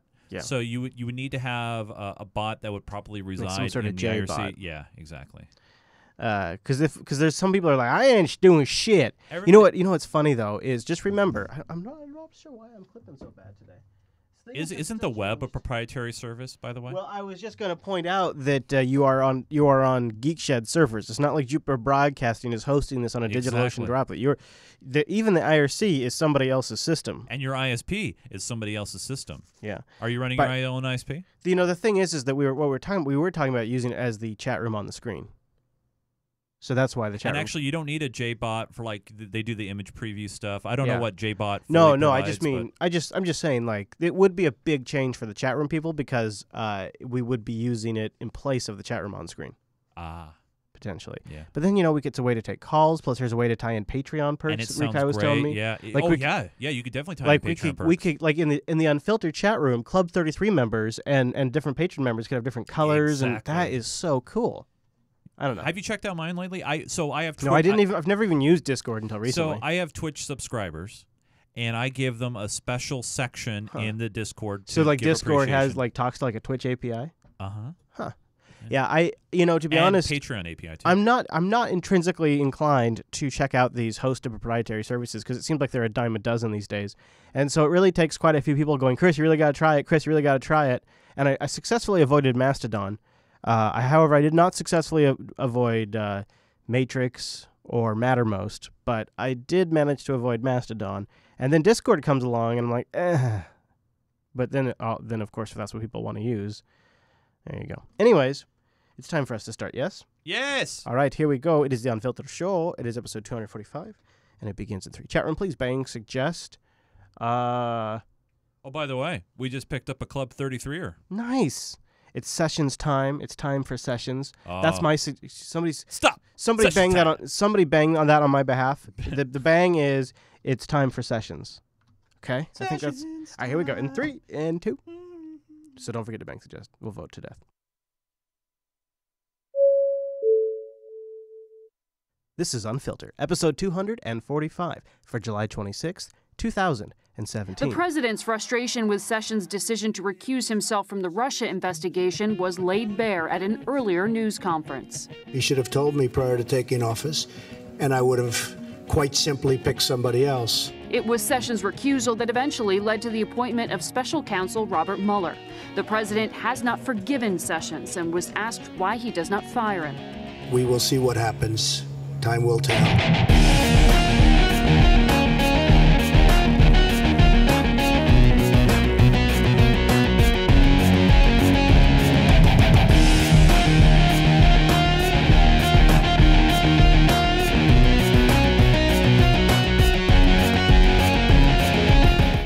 Everybody, it's good to be back. Well, welcome back into another episode of Unfilter. See, I can't even speak. We've been out of practice. 1 week. Jupiter Broadcasting's weekly show about the news you shouldn't be watching. Good to be back, though. I'm Chase. There's Chris. Hey, He's buddy. back.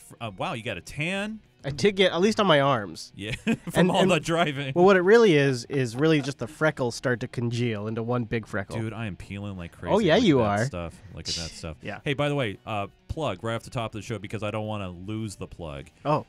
If you have a chance, you guys, go check out User Error this week. I got a chance to jump in yeah. with Chris Yeah, and 18 the episode. Beard. User Air 18, Mr. Nunes, joins us to talk all kinds of great topics. It was a really good episode. It was great to finally get out of the politics box. And you talked a little bit about your family background. Yeah. We got some good tech stuff in. User Air 18. And we kind of did a little mini how-to Linux talking about how users, trying to get involved with the open source platform, what's the barriers and all that stuff. So great show. Yeah, I heartily recommend it. So coming up on this week's episode of the show, you probably got a little inkling from the intro. We do have some Russia updates. We're definitely going to get into the Jeff Sessions stuff.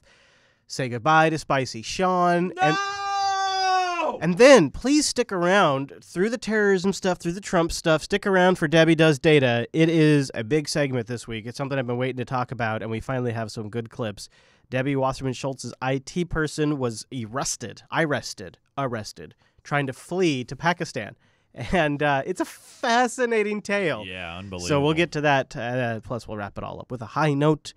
But, Mr. Chase. I have a question. Yes, buddy. Can we start the show with some cyber? What do you think? ASL, buddy?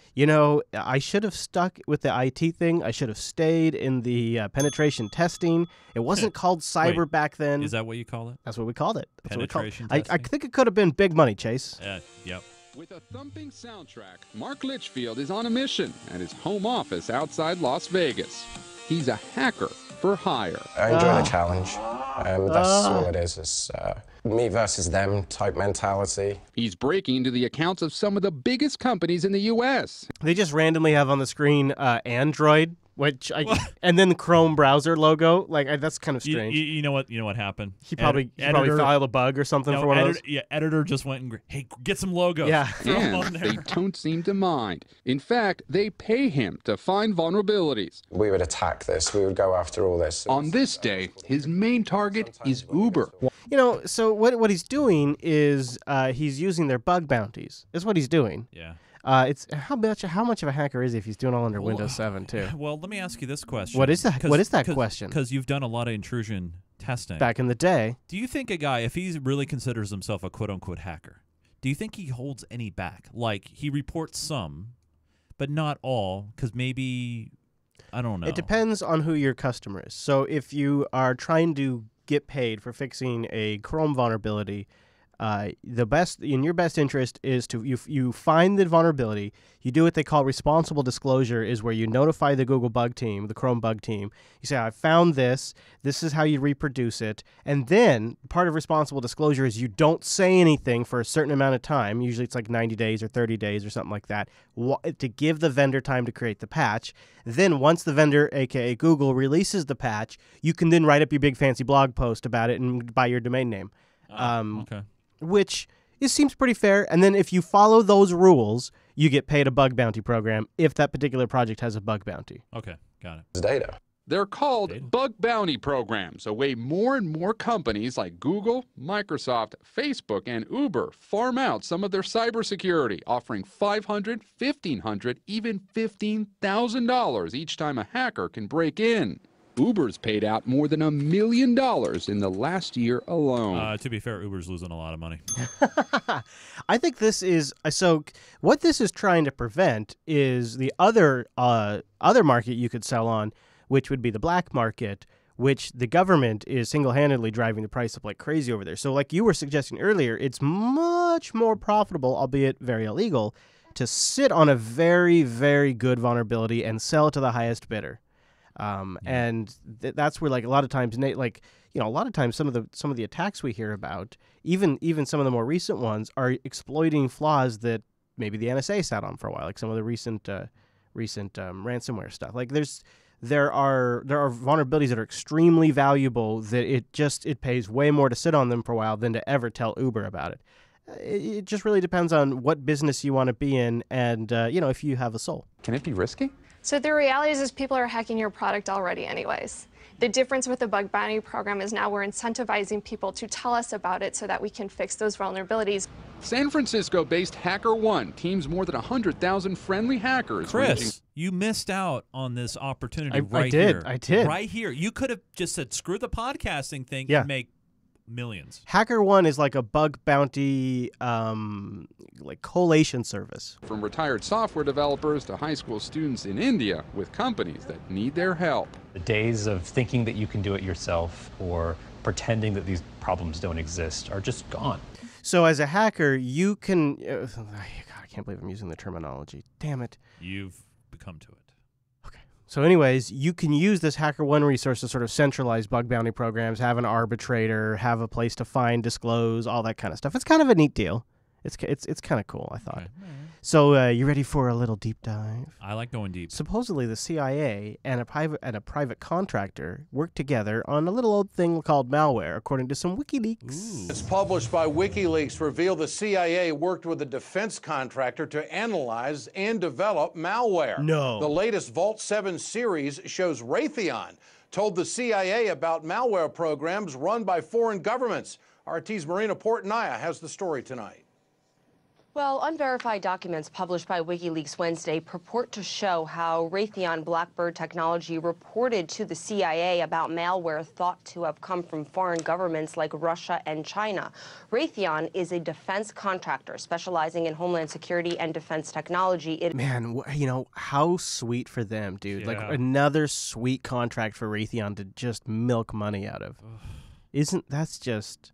Yeah. It's nice to have enough money that you can just say, you know, I'm going to bathe with this $100 bill today. Did you hear about smishing? This is our last... No. Well, okay, it's actually Chase's choice. So you can learn about smishing or the Wisconsin company that's offering to install microchips in its employees. Your choice for our last cyber story. So I'm already going to pick smishing, but I'm going to tell you why. Oh, okay. I've been hearing nothing but about this stupid microchip thing in the hand. It's been all over mainstream. Oh, okay. It's been all over work. Yeah, It's I been know a being guy that pushed did it, yeah. all the time. And this, I swear this happened like a couple of years ago. It did. So it's I wanna back hear again. about schmooshing. All right, smishing. Smishing. As Americans get smarter about robocall fraud and phony emails, cyber criminals are stepping up their game to get your personal information. Instead of phishing emails, they're sending SMS texts to your mobile phone in an increasingly Did you get it before they say it? Yeah. Oh, come on. popular scam called smishing. Yeah, dude. SMS phishing. Okay, it's just phishing. Email. It doesn't have to be email. You could have a phishing link come over Twitter. You know what I think should happen is if someone gets a phishing text message and they respond to it and give personal information, they should be required by law to have a counseling session with an IT professional and then have that IT professional slap them across the face just because the fact that you should not be. It's like, people, wake up. Come on. Okay, I'm going to respond. Smishing. You'll take your phone out, you'll say, oh no, and you'll actively respond to it, and then they've got you.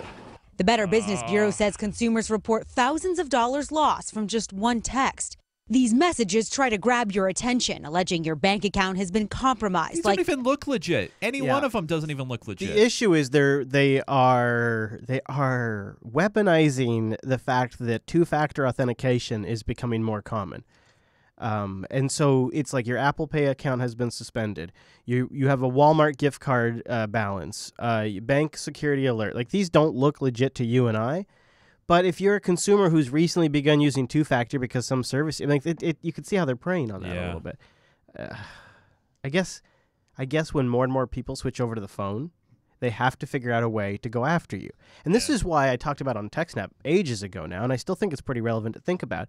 If people move over to Chromebooks, iPads, mobile devices, and Linux boxes, then attackers are just going to have to go after your router and get you at the DNS level because they're not going to get as much malware on your system like they did back in the glory days. Let me make sure I leave my access point open. Yeah, so they're going to go after your access points. They're going to go after your routers. They're going to go after your phones that receive text messages, all that kind of stuff. Let me broadcast my SSID and let everybody come on by. So let's do a little Russia update. While we're talking about malware and Very cyber. good. Let's do it. There was a big hoopla about an undisclosed meeting. Did you hear about this?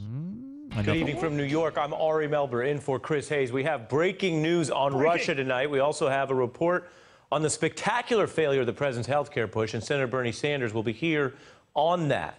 Our top breaking story, though, there was another Putin-Trump meeting. What? What? This is okay. We're going to lead with this. All right, so get ready. What's this going on? This is big news. Breaking and news. the President of the United States attended it all by himself. Oh, my God. Wait. No buffer? Wait a minute. He was by himself, or was he with Putin? Well, yeah. Fair enough. Yeah. Okay, all right. Yeah, that's a good point. But, like, I mean, what about some of the things he could have said? What about... The White House did not disclose this meeting when it occurred, a breach of diplomatic practice, as we'll explain. And the meeting looks even more odd because the two leaders had already met, quite famously, for 2 hours at the G20 summit in Germany. Oh, God, we better look into this. New PPP. The Washington Post breaking this rather explosive story this evening. Breaking again. That's like 3 breaking. Here's how explosive this meeting was. You're not going to believe this. All right, dude. what did they talk? Did they talk about like sanctions? Did they talk about Crimea? What did they talk about? Probably didn't have a chance since they were in the middle of a huge dining room. Noting this second meeting, unreported at the time, took place at a dinner for G20 leaders, a senior administration official confirming that. And halfway through the meal, Trump left his own seat to occupy a chair next to Putin. So he sits down for a couple of minutes. They chat about something. He gets back and walks back and finishes his his cake. All right. So, all right, MSNBC, listen. Listen to me here for a minute. They got to leave with the story. It's breaking news. But it's breaking news. This is a non-story. If they went to like a separate conference room and they were talking one-on-one or maybe one-on-one with Russia's interpreter in there, okay, you have a story. We'll talk about it. Yeah. This is nothing. I know they tried to stop. The angle they tried to go with is, well, then he must have been relying on Putin's translator, and they could have been telling him anything. But the reality is two things. Putin speaks English, and it was like, hey, blah blah blah blah blah blah. Okay, yeah, okay, all right, I got cake to eat, and he walks back to his table.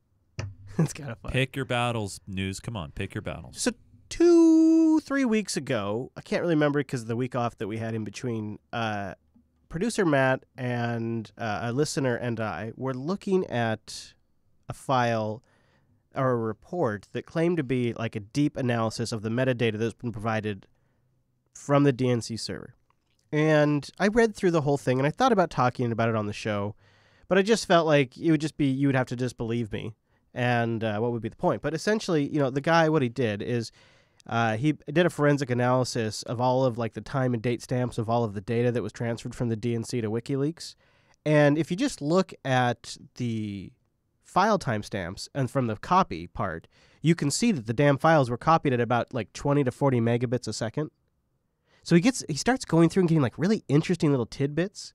And essentially builds and I think I linked to this like 3 weeks ago, but essentially builds a really solid case, a really well done forensic analysis. I read the entire post, and he does a really good job of building the case that the WikiLeaks dumps of all of Podesta's email, or I mean, sorry, not Podesta, of all the DNC's emails about collaborating against Bernie. Yeah. If you look at the file copy timestamps, there's no way those were like remotely hacked by Russians and transferred over the internet, because the file rate copy was like 40 megabits and stuff like it's a whole. But that's one of many data points that he looks at. It was very interesting. I finally got a little audio on that. A document published by an independent researcher says there's no evidence of Russian hacking DNC emails in 2016.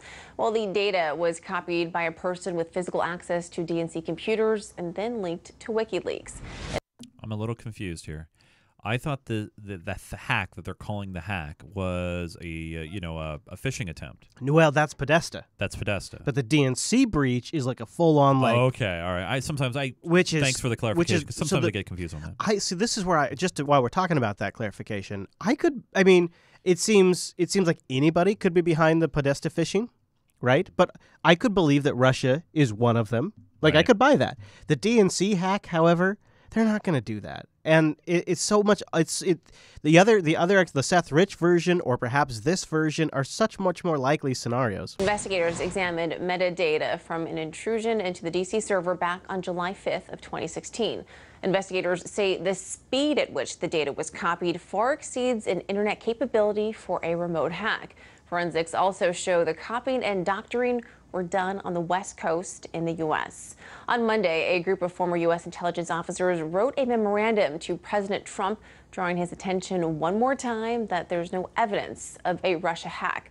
Earlier, I was joined by Ray McGovern. So we'll stop there. Ray McGovern, though, is a former CIA officer, so he has good stuff to say if you want to watch the full clip in the supporters sync.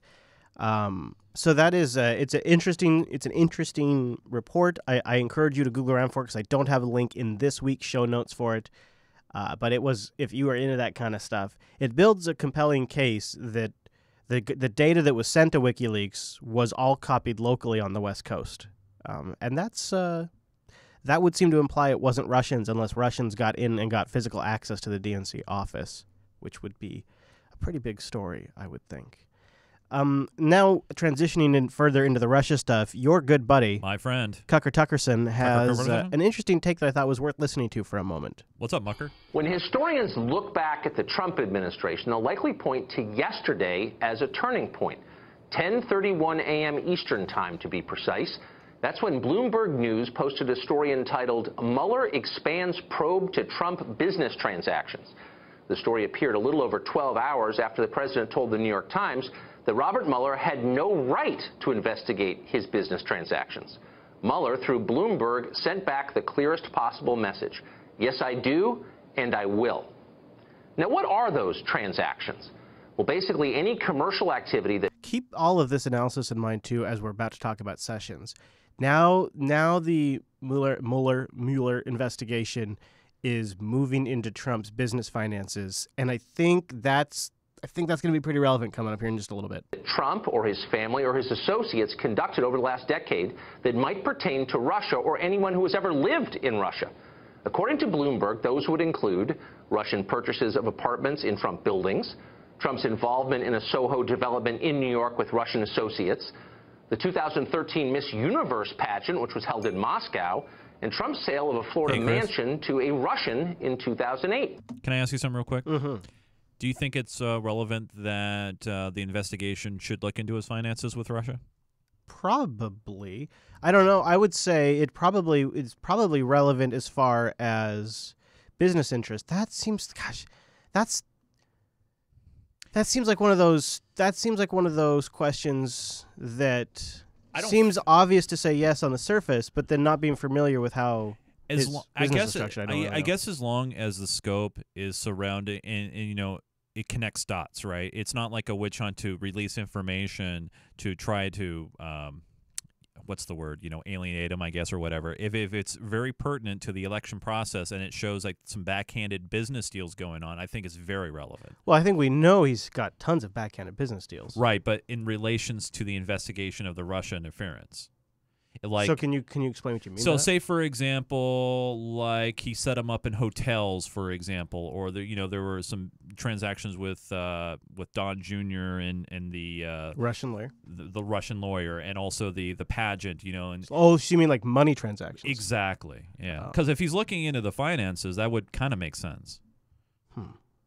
I know I know that at least on the Fox side of things, they've been trying to spin it in a way where it's like, how dare him go into the finances part of it? But if it remains still focused, that seems to be Trump's soft spot, right? And when he comes out and says, no, how you're not going to do that. So I'm of two minds. It does seem a bit like mission creep. It definitely seems a bit like mission creep, right? Because we started with did they interfere with the election, and now we're. So what is are we looking into collusion? Are we looking into obstruction? Or are we looking into financing? Well, I think the financing would link into the collusion part of it. Into if there's money involved, definitely. Mm-hmm. As long as, like I said, it relates to the hyper and it focuses in on the, after he became a candidate. Veritune in the chat room, talking about that. Yeah, I agree. I think that would be probably it. Yeah, I think that's probably it. Like if it was focused on since his candidacy, because if I'm a, here's why I'm hesitant, because I'm not a billionaire and I don't really understand how billionaires make their money and what property they sell to other millionaires and billionaires. So that seems like it's an easy place for an uninformed public to be very judgmental about something we really have no clue about. But I would say that if they look into like people that were funded by Russia that were involved in his campaign, that would seem to be connected and legitimate to me, or Trump's family. It seems like it would be legitimate to me. It seems like you could look at this investigation right now in two ways. So, God, amazingly, I think we are 9 months into this investigation now. So we are 9 months into this thing, and we have gone. I really thought they were going to get him on obstruction with the whole Comey stuff. Well, by the way. That hasn't been buried. Okay, that doesn't mean like there's. Seems like it's very meandering though. Yeah, doesn't it? Well, it's meandered from collusion to obstruction to now we're going into financing. Like, it feels very meandering. Now, to be fair, that's more of the media message that's been pushed out. It's been meandering. We have no. Is it though? Because Mueller did this right after they said, "Oh, he can't do that. He shouldn't do that," and then he immediately did it as a sort of like a political message. That's not really the media. That's political, or just saying, "Hey, you know, we have the right to do." Kind of feels like putting your dick on the table. A little bit, sure. Yeah. But that being said, I kind of lost my train of thought there. But it's one of those things where you got to look into it. You got to look at all the bases, and I think right now we don't really know, because I think it's been real tight as far as the investigation goes. Now I remember my train of thought, that Mueller's not really, he plays it through the media a little bit, but we really don't have the full picture. So here's my breakdown on this. If Mueller's investigation, so if Mueller can investigate Trump's family and Trump's business ties, then it seems like what we're really investigating is Russian interference with the election. Like, it's a broad spectrum. So would you call this a broad spectrum investigation of Russian? Like, he's looking at collusion possibilities. He's looking at obstruction possibilities. He's looking at financing possibilities. It's like he's widening the scope of the investigation. Oh, I think it's a wide thing. Like, you're gathering all the information from all these sources. But if it doesn't pertain to the focus at hand, then it's eliminated. So where do you draw the line? So unless you see something blatantly illegal. So here's where I would be on board with expanding to all of this if also at the same time the Steele character was being pulled in as part of the investigation, and the financing of that dossier, and how that dossier was used to do domestic spying on people. Like, if the investigation encompassed all of that, that would seem legitimately bipartisan. Right. But because it's so heavily weighted, there is so many laws that were potentially violated with that. So the number one thing they're looking for is collusion with the Russian government. The Russian FSB was used to inform that Steele dossier. That's direct fucking collusion with the Russian government. That dossier information was provided by the FSB. Straight. That was financed by Hillary Clinton's campaign. So this is a straight line here. This seems to me like, you got to investigate. So if you're going to investigate all of that financing, you got to investigate that financing too. And that's where I wonder if we don't know what we don't know. Like, I think there's a lot in this investigation that's going on that either and I think we're going to talk about it later, that we're getting distracted on. I would love to know all. So it seems to me if the FSB was informing Steele at all, or Steele or whatever his name is, that has to be investigated. That seems like that is a really, really big smoking gun. And if we can track back where the money came from to fund that and how it was connected to any particular presidential campaign, if at one point it was connected to Jeb Bush, which it seems to be initially, and then later connected to Hillary Clinton, like, that really needs to be looked into. And then how that how that got in McCain's hands, and how that went from McCain to the FBI, I think that whole chain is extremely important. So I would like to see, if you're really going to widen the scope of this investigation, I'd like to widen it all the way that would expose the full spectrum of corruption. Right, and that's otherwise it feels like, just one more thing. Oh, okay. Otherwise, what's starting, because the one lens you could look at this is a special counsel, which is a new term essentially. A special counsel is gonna find something. Their job is to find. It's like a health inspector's job is to find a health violation. His job is to find something, and he's going to keep going until he gets to some shitty business deal, and then he's going to say, "Ha-ha, we've got him." And to me, it's maybe not illegal, maybe it was illegal what happened, but it's not the full story. No, it doesn't serve anyone. It only serves a particular political agenda. It doesn't serve anyone in the public. The whole investigation, I think, the whole thing should be focused on the whole damn thing, including the DNC hack. All of that should be investigated. And that's where I wonder if there is some of that happening, that part of the investigation happening, and it's not being reported on intentionally. And maybe I know that's very Bacon-ish, but with this kind of the council that he's put together, and we haven't really heard too much in the news, especially. You know, gosh, you keep going through this too. Like, okay, so Mueller puts his dick out on the table over this finances stuff. Adam Schiff is first guy up on the mic the moment he has anything to run. And somebody just did it. I actually think it might have been Kellyanne Conway. No, it wasn't. Somebody just did analysis. Adam Schiff has been on the news. Like, he's one of the number one go-to guys right now talking about this. So you've got somebody on the investigation panel. You've got the special investigator, or whatever his name is, special counsel. It does smell partisan. It does smell like the establishment. There's a foreign body in the establishment, and this is one of their antibody mechanisms to reject it. So let me spin a little bit way. If it's starting to feel partisan, why aren't we hearing more and more Republican sides? Because they're still defending Mueller. They're still saying, hey, he's a straight down the middle guy. We trust his judgment. Well, I think it's a little early to start throwing shade. But they've been on record, though. So first of all, they're part of the body that is rejecting the foreign organism, and second of all, I think it'd get panned damn quick right now if you started calling Mueller's credibility out right now. It's just you can't do that. It's too early. Well, he hasn't done anything. He's just investigating. Exactly. He's just doing his job. Yeah. So one of the guys that got sort of sucked into this, and it's if you think about it, probably the first time you've ever heard his voice, it's Jared Kushner.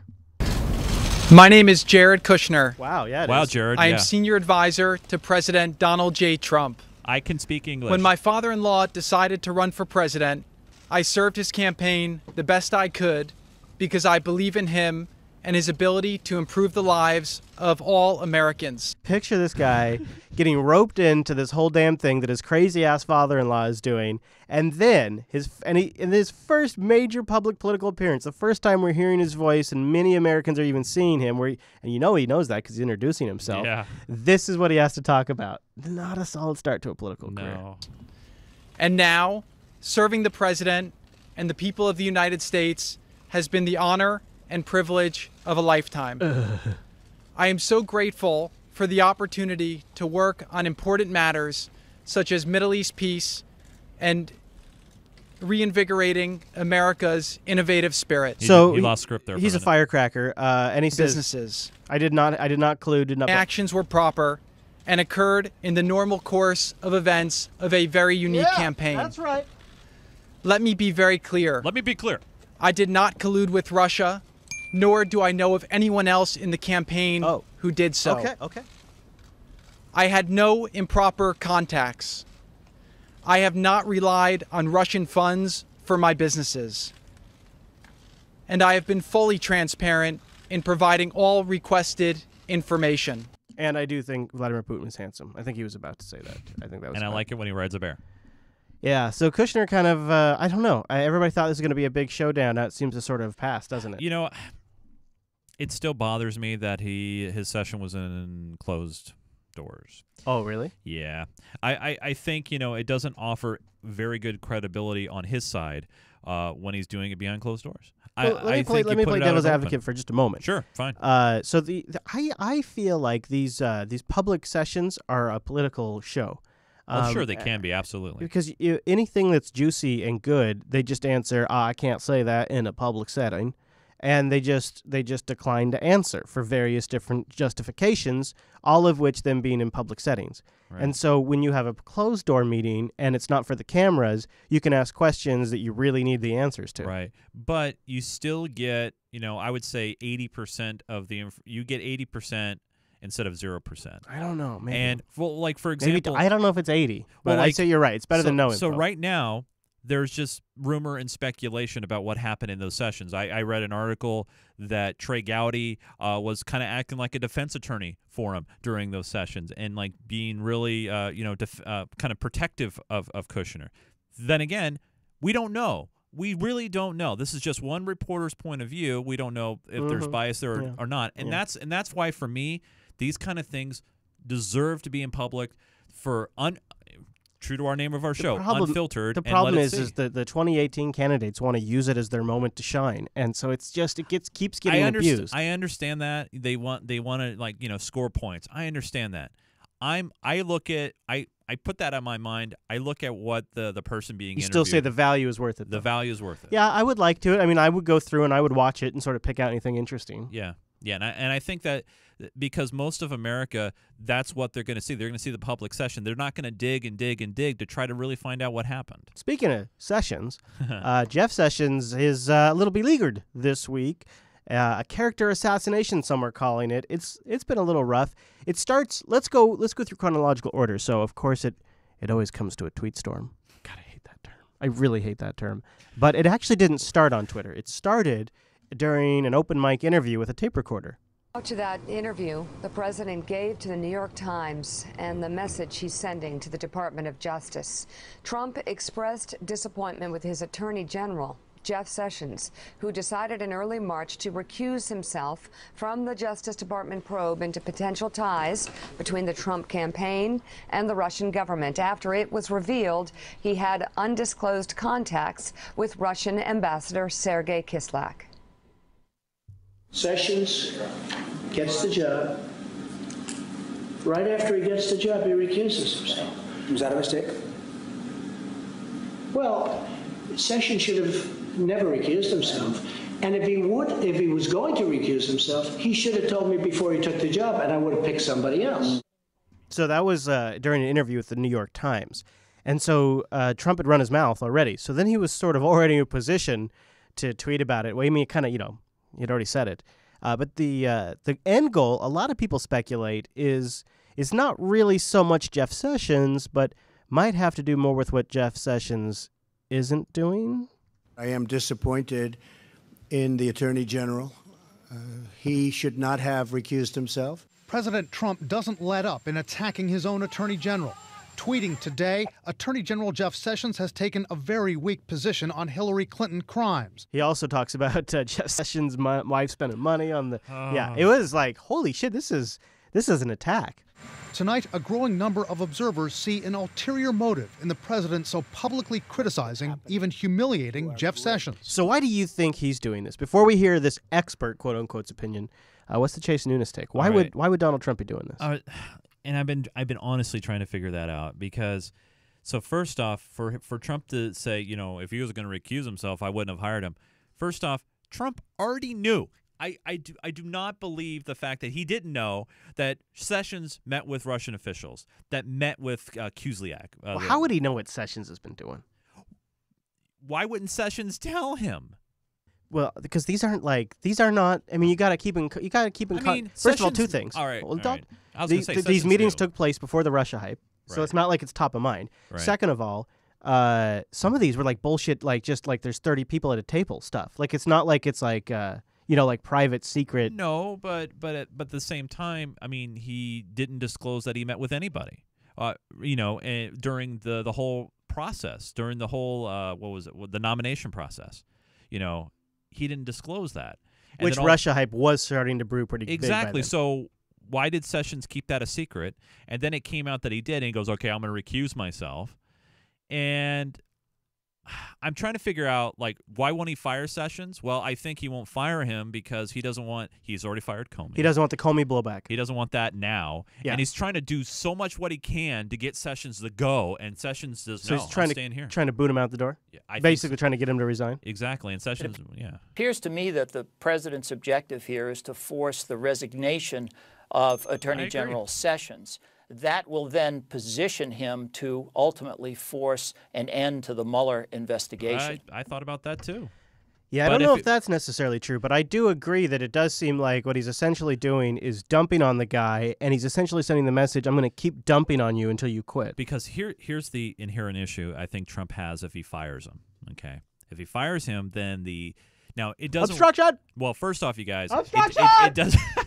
It doesn't work where the assistant attorney general automatically gets promoted. He would have to go through the same confirmation process.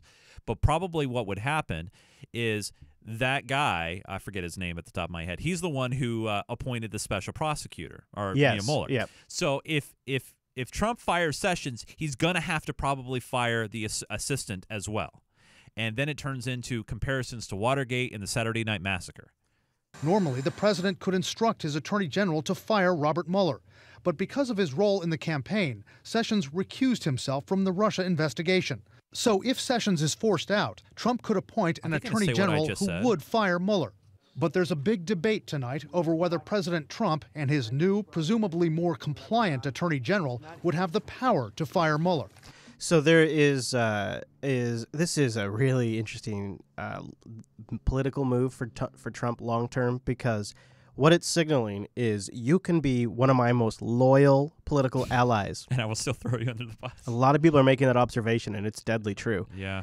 Who wants to work for Trump? I mean, would you look at Sean's? Look what just happened to Spicer. We'll get there. But look what's going on with Sessions was like one of the first supporters of Trump. Like he was like a bro, and now after being a bro for so long and putting on the dumb hat at all the rallies and stuff, Trump's doing this. Like that's a signal that all of these slick back, psychopathic, narcissistic, political opportunists are going to see, and who's going to want to work with them? Ready for some more bacon? Real brief bacon?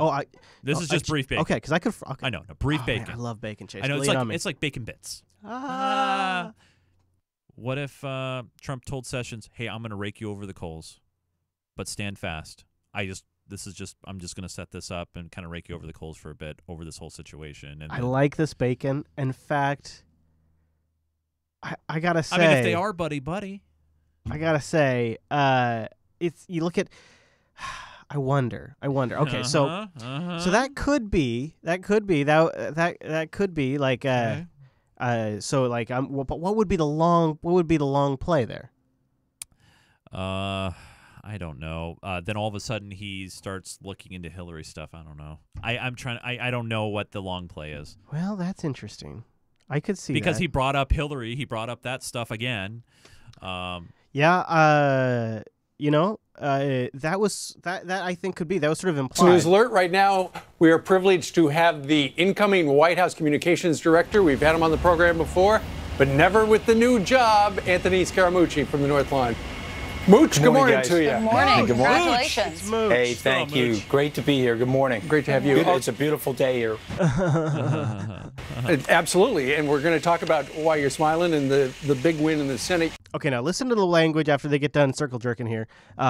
Listen to what he says, and I think if you take what you just said and use that as like a framework to listen to this guy, I think you might be onto something. Yesterday, although you got plenty of tough sledding, but we got this Fox News alert today. It sounds like Jeff Sessions has been in the news a lot. We know that. And yesterday, the President of the United States said he was very disappointed in Sessions recusing himself regarding the Russia thing.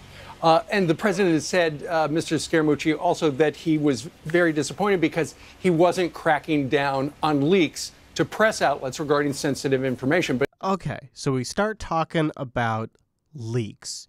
You know, do you remember that was a big subtext to the Comey firing, too? Oh, yeah, absolutely. He wasn't now doing Fox anything. News has learned that apparently the Attorney General is really close to announcing investigations into these intel leaks, right? So instead of resigning, perhaps he's capitulating. Yep. Right? Yeah, I think he's got a plan that he's put together, and at some point, I don't know if it'll be today, tomorrow, or next week, he'll announce that plan. And listen, we have to crack down on leaks on a number of different fronts. There seems to be some holdovers, political holdovers from the Obama administration that are not helping. That one's getting old. I'm certainly have the full responsibility here in the comms shop. The comm shop, Chase. The comm shop. Chris, what are you going to do about Trump and all his leaks? I know, right? So, and Jeff Sessions did have a moment in front of the camera. He's going to be on vacation for a day or two, but he did have a moment in front of the camera during all of this. Is he heading to Colorado to have some? I'm sure that's what he's doing. Look at old Jeff too. This is not really a normal day. The president made very disparaging remarks about you, Attorney General of the United States, and your Deputy Attorney General yesterday. Given what he said, what is your reaction to those remarks, and how seriously are you considering possibly resigning? So she's asking him, how seriously are you considering resigning? How do you feel?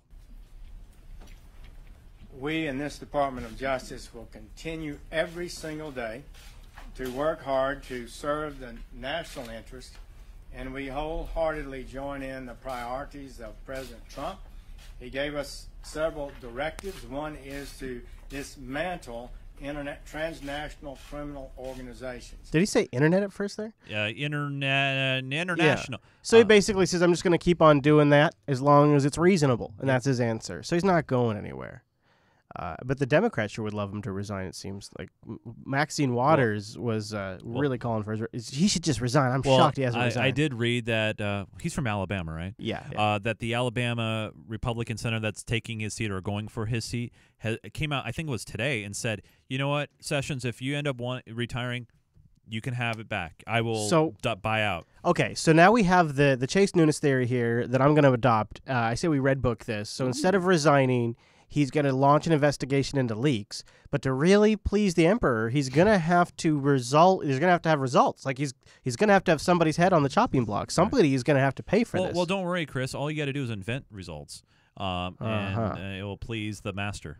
Yeah, well, Spicy Sean tried to do that and didn't work out so well for him. So one of the big stories in our audience, I heard from a lot of you, shocked at the resignation of Spicy Sean. And I will be honest.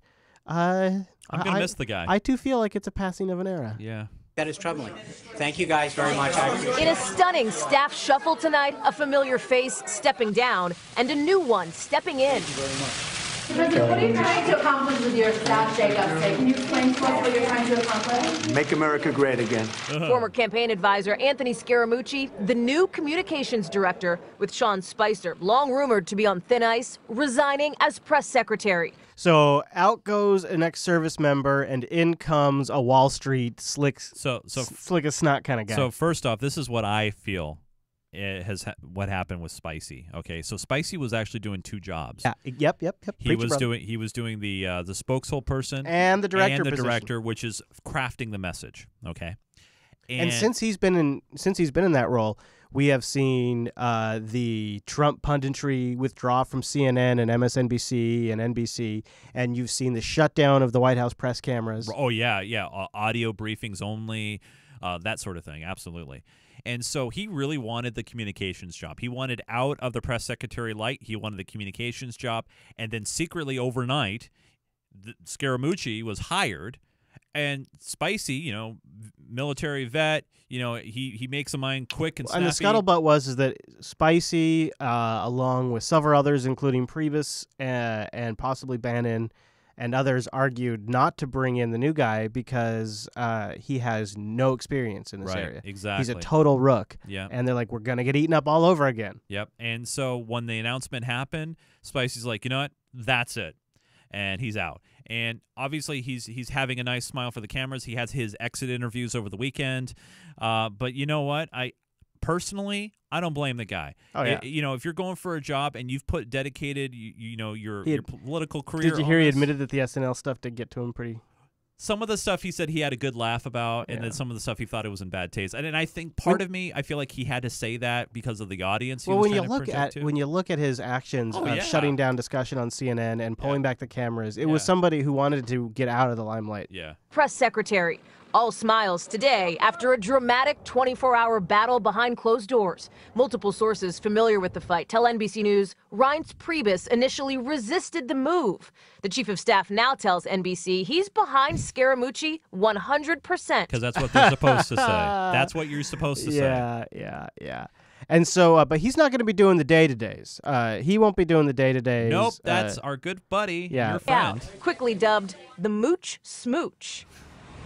Oh, what? They didn't. They didn't give a nod to Sarah. They didn't give the nod to Sarah. I thought that was in there, but yeah. So Sanders, Sarah Sanders Huckabee will be doing the she'll be doing the day-to-day heavy lifting of the press conferences, and Stephanopoulos tries to get her right on the record to tell the truth, to always tell the truth. So help her God. And she is a believer. Healthcare, how we can make America great again. And that's our focus, and that's what we're going to come to work every day. She seems pretty stoked, doesn't she? And by the way, I think she's better on the North Lawn, if that's where she is, than in the press conference room. She seems more lax here. She's been dressing up, too, since the announcement.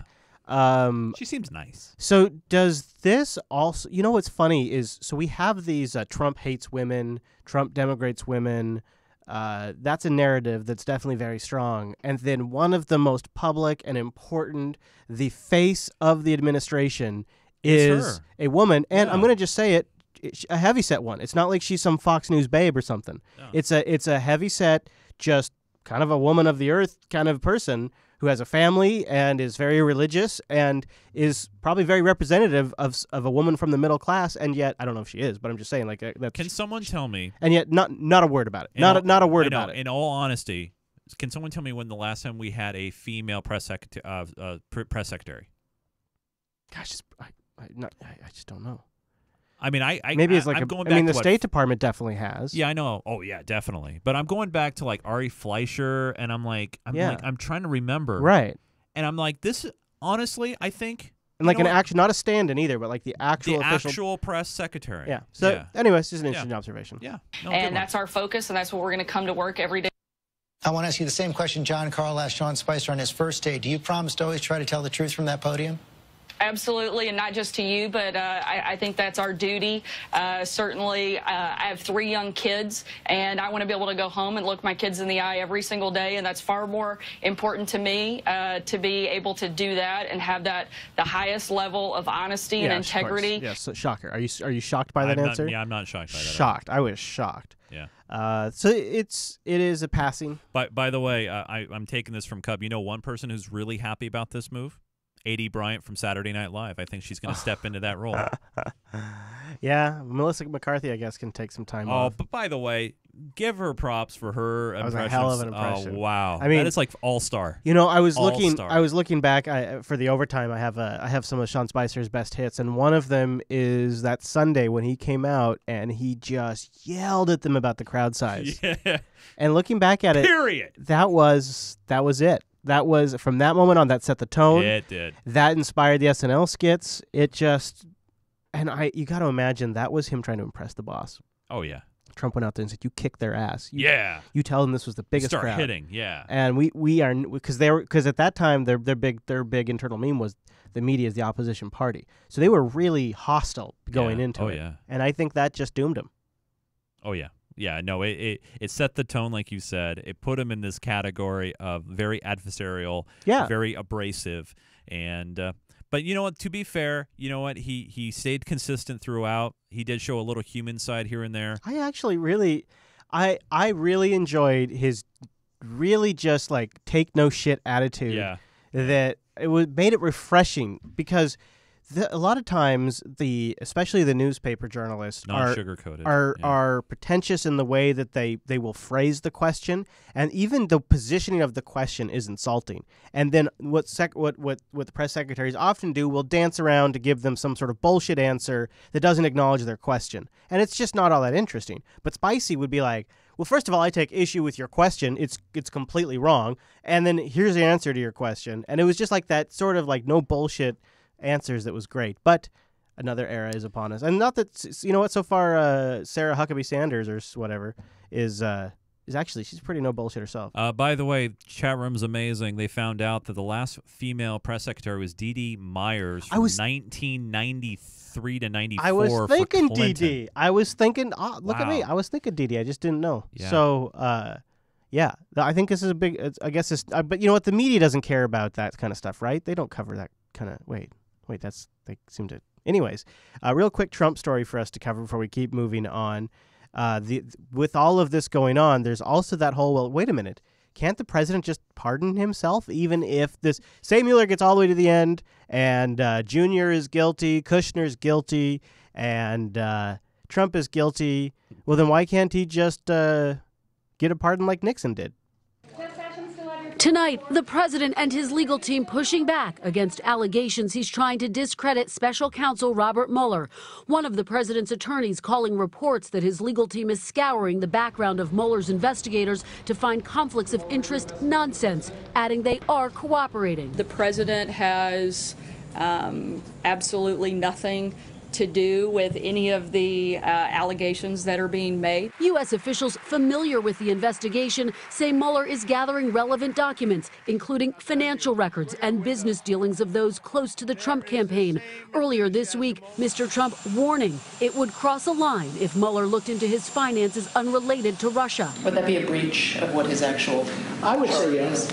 Yeah, I would say yes. All of it setting off alarm bells. Well, I think if he fired Bob Mueller, I think you'd see a tremendous backlash. I have 100% confidence that Bob Mueller will conduct a thorough and fair investigation. The Trump administration also struggling to explain reports the president has been asking his advisors whether he has the power to pardon his family members and even himself. The president maintains pardon powers like any president would. The president does have broad constitutional power to grant pardons for federal offenses, even before charges have been filed. Legally, it's not clear if a president can pardon himself. I'm not aware of any president giving a pardon in an effort to stave off an investigation. Yeah. It's not normal. It's not normal. No, and it's not normal. And then you ask yourself, why? Why would you do it? Because there's something going on. You got to have that escape hatch, Chase. Well, yeah, fair enough. You know what? What I think could be, I think it's good news. John McCain thinks it's a horrible decision and has slammed Donald Trump over it. So we don't know what the hell's going on with this Russia investigation. Trump's made some seriously dodgy decisions, the way he's dogging on Sessions in public. And he really could bury himself if he tries to fire Mueller. But I'll tell you what he is doing right. This is a decision. I think what I'm about to say, brace yourself. I think this is the best decision he has made of his presidency. I have the only real confirmation I have in anywhere in the U.S. media from it is John McCain slamming it. But this to me seems like a huge story. More mixed messages emerged from Washington on Wednesday. The Washington Post has published an article stating that according to U.S. officials, Donald Trump decided to phase out the covert CIA program aimed at arming and training rebels in Syria. Wait, what? In favor of working with Russia. Oh, yeah. Oh, come on. Come on, let them bomb the shit out of those people. Yeah, well, let Russia, them clean it up. Let Russia take care of it. We've financed these psychopaths for decades. Enough. This I think is huge news, and this is really why the CIA hates Donald Trump. And it's interesting if you go look at this. Guess what war criminals are connected to this whole shit, this hole in Syria? John McCain, Lindsey Graham, Hillary Clinton. Like the shithole is filled with these people that are bipartisan agreement on so many of these anti-Trump issues, interestingly enough. But this story, I think, is severely underreported because this is a massive, massive change. So there are new reports tonight that President Trump is halting a CIA operation that arms Syrian rebels against the brutal regime of Bashar al-Assad. It's not just arming. It's communications equipment. It's money. It's CIA agents who are there to train them. It's Pentagon resources. It's a massive program. Now, Fox is super, super conflicted because while they love jerking off Trump, they also suck from the teat of the military-industrial complex. Critics calling this move a victory for Russia. Oh, yeah. Letting Russia fight terrorism, that's a real victory. Yeah, if that's winning in the 21st century, I don't want to win. Whose military backs Assad. Chief amongst those critics is Senator John McCain. Oh, good. In his first political remarks since announcing his brain cancer diagnosis. Well, McCain has been pictured with these terrorist animals, so it would make sense that he might have an issue here. It's his program. McCain said this: the administration is playing right into the hands of Vladimir Putin. This Russia fear-mongering is so transparent and obvious. It's, oh my God, I can't politically disclose why I hate that he's doing this because obviously they would be exposing war crimes. So instead, I'm going to blame it on the boogeyman. This son of a bitch is responsible for training these rebels over there, for financing these psychopaths who are running around under no one's jurisdiction and murdering people that live in their own country. This man right here, John McCain, is responsible in a large part for that. And so he can't say that he can't say, well, I set up the program, I helped the funding, I organized the leaders of the groups, I positioned the different alignments with the major militaries that are helping move this equipment around. And there's been also an interesting leak this week about diplomatic flights that were used to transport weapons. And guess who was involved with that? McCain. Uh-huh. He can't say that that's why he's unhappy about spinning down this program. It's his baby. He can't say that. So instead, he goes to Vladimir Putin. But the American public, more and more, that becomes code to a bullshit reason. Right into the hands of Vladimir Putin, making any concession to Russia, absent a broader strategy for Syria, is irresponsible and short-sighted, says Senator McCain. Here now is General Jack Keane. We'll stop there. I don't really need... John McCain's incredible. He manages to stay elected year after year by every now and then claiming that he's going to make cable companies do a la carte and by being a war hero from the Vietnam War. Yep. And then otherwise, he is a demon that is the head of a military-industrial complex monster. Anyway, here's another report on it. This is good. Last week, President Trump reportedly pulled the plug on the CIA's program to arm and train rebels in Syria. It's been running for several years now with a $1 billion budget, yet producing questionable results. What could be a very pragmatic decision to save money has received typical overtones in the media that this represents some sort of victory to Russia. RT's Alexei Yaroshevsky reports. Look at that beard. Last week, when news of Trump potentially stopping Nice CIA program beard. of training and arming rebels in Syria surfaced in the Washington Post, the overall narrative was quite easy to predict. The move sought by Moscow said its headline. Some pundits and commentators went even further, from suggesting that Trump caved in to Putin or that it's all treason, the usual Putin puppet thing. Veritunda in the chat room has the link I was just referencing. So if you Google Silkway Airlines, you'll probably see the leaks that talk about Obama and McCain giving ISIS weapons through the Silkway Airlines. So that's why Obama's all in. That's why even though the man can be literally dying of cancer, he's still taking time out of his day to slam Trump over it because it's a very big part of his program. This is a huge reason why the CIA freaked the F out when Trump won, because they all thought it was going to be Hillary. This is why Chase's good buddy, my friend Mike Morrell, is all in with Hillary Clinton, because he knows exactly what the hell's going on in Syria. It's the Libya game plan 2.0. Everybody was all in until this dumb son of a bitch Trump came in and ruined the whole thing. And they're all pissed about it still. And in the background, we frame it as if the Russians are these masterminds. Vladimir Putin, the 4D chess player who months in advance hacked Podesta and then weaponized WikiLeaks to enable Donald Trump by exposing information that is true about Hillary Clinton. And there could be another explanation. It could be that somebody stole emails, somebody named Seth Rich, and leaked them to WikiLeaks. And then was murdered for it. It could be that Debbie Wasserman Schultz's IT person was stealing data from Democrats for years, since 2005, and selling to the highest bidder. Well, to be fair, wasn't he trying to escape from the country? Yeah. So do you remember this clip we played a few weeks back where Debbie threatened the police chief of D.C.? I can give a yes or no answer on that because I know it's a simple yes or no answer. Well, if you if a member loses equipment, yes, and it is found by the Capitol Police or your staff. So that laptop that this clip was about, there's a little more to that story now. Turns out this IT guy was using that laptop. Oh.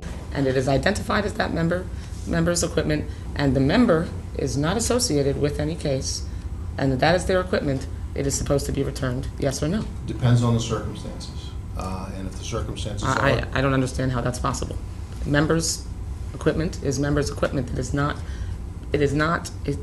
Under my understanding, the Capitol Police is not able to confiscate members' equipment when the member is not under investigation.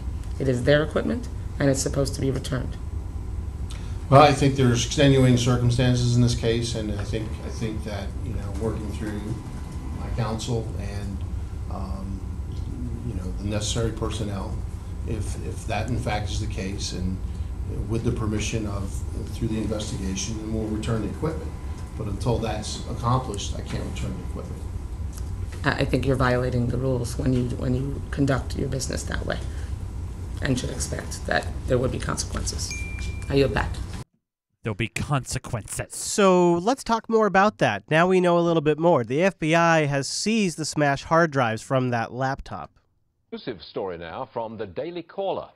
FBI agents seized smashed computer hard drives from the home of a tech worker who worked for Debbie Wasserman Schultz. So this initially was panned because Daily Caller, Breitbart were some of the earliest reporters on the story. But pretty quickly, The Hill, Politico, and others started reporting on the story as well, and then eventually Fox Business got to it. Daily Caller investigative reporter Luke Rosiak joins us now. Can you give me some perspective on this? Now, Luke here isn't the most camera presentable and well-spoken, but the information is really solid, so I encourage you to tame the ADD monster and Pay attention. It's a very complicated story involving 3 Pakistani brothers. Set it in context for me. Why is it so important? Well, this is a recurring theme of cyber attacks on our nation. We've seen it again and again. And sort of the sleeper story, the one we haven't been hearing about much at all, is there's been yet another one on the House of Representatives. There is an ongoing criminal investigation into a major cyber breach involving not outside actors, but inside men. Is that the 3 Pakistani brothers that we're talking about here? Yeah, so the suspects in this probe are people who worked for a long time for Democratic members in the House. A couple of brothers named Imran Awan, Abid Awan, and Jamal Awan, and they are criminal suspects. They work for, Imran worked for Debbie Wasserman Schultz for a long time, and now we're just learning that the FBI is involved in this investigation as well. What's the implication behind the 3 Pakistani brothers doing information technology work for Debbie Wasserman Schultz and other Democrats, and I believe a couple of Republicans in the House? They weren't doing work for any Republicans. It was all Democrats. Okay. And as you'd imagine, these IT guys had access to all emails and files for the members that they worked for, and they worked for dozens of members. They also had access to some pretty important iPads. I'll give you a little more of a rundown. In this case, joins us live. Good evening, James. Brett, good evening. Just minutes ago, Democratic Congresswoman Debbie Wasserman Schultz fired Imran Awan, who, by the way, has been under serious investigation and barred from going into the Senate since February. It was only today, or actually yesterday, after he was arrested, that Debbie fired him. What's not also being reported in any of this is Debbie's also paying for some of his family's housing here in the States. Fired Imran Awan, a Pakistani-born IT technician who has worked with several family members to perform computer services for Wasserman Schultz and other leading Democratic lawmakers. Awan was arraigned on 1 count of bank fraud charges in U.S. District Court here in Washington today. I think that they nabbed him on bank fraud to hold him here because he was fleeing, because here's what happened is when he would become the IT management person for one of these Congress critters, he would all of a sudden, well, they would all of a sudden suffer a series of cyber thefts and break-ins. It's the damned, in fact, all of his clients did. It was the goddamn darndest thing, Chase, is there was tons of data theft once you became one of his clients. It's just the weirdest thing. And it seems to be that he worked for Debbie since 2005. Like maybe that's why she's been paying him, and he's always been on her payroll, and she's been paying for his family housing. Following his arrest last night at Dulles International Airport prior to boarding an overseas flight, he pleaded not guilty and was released under strict monitoring.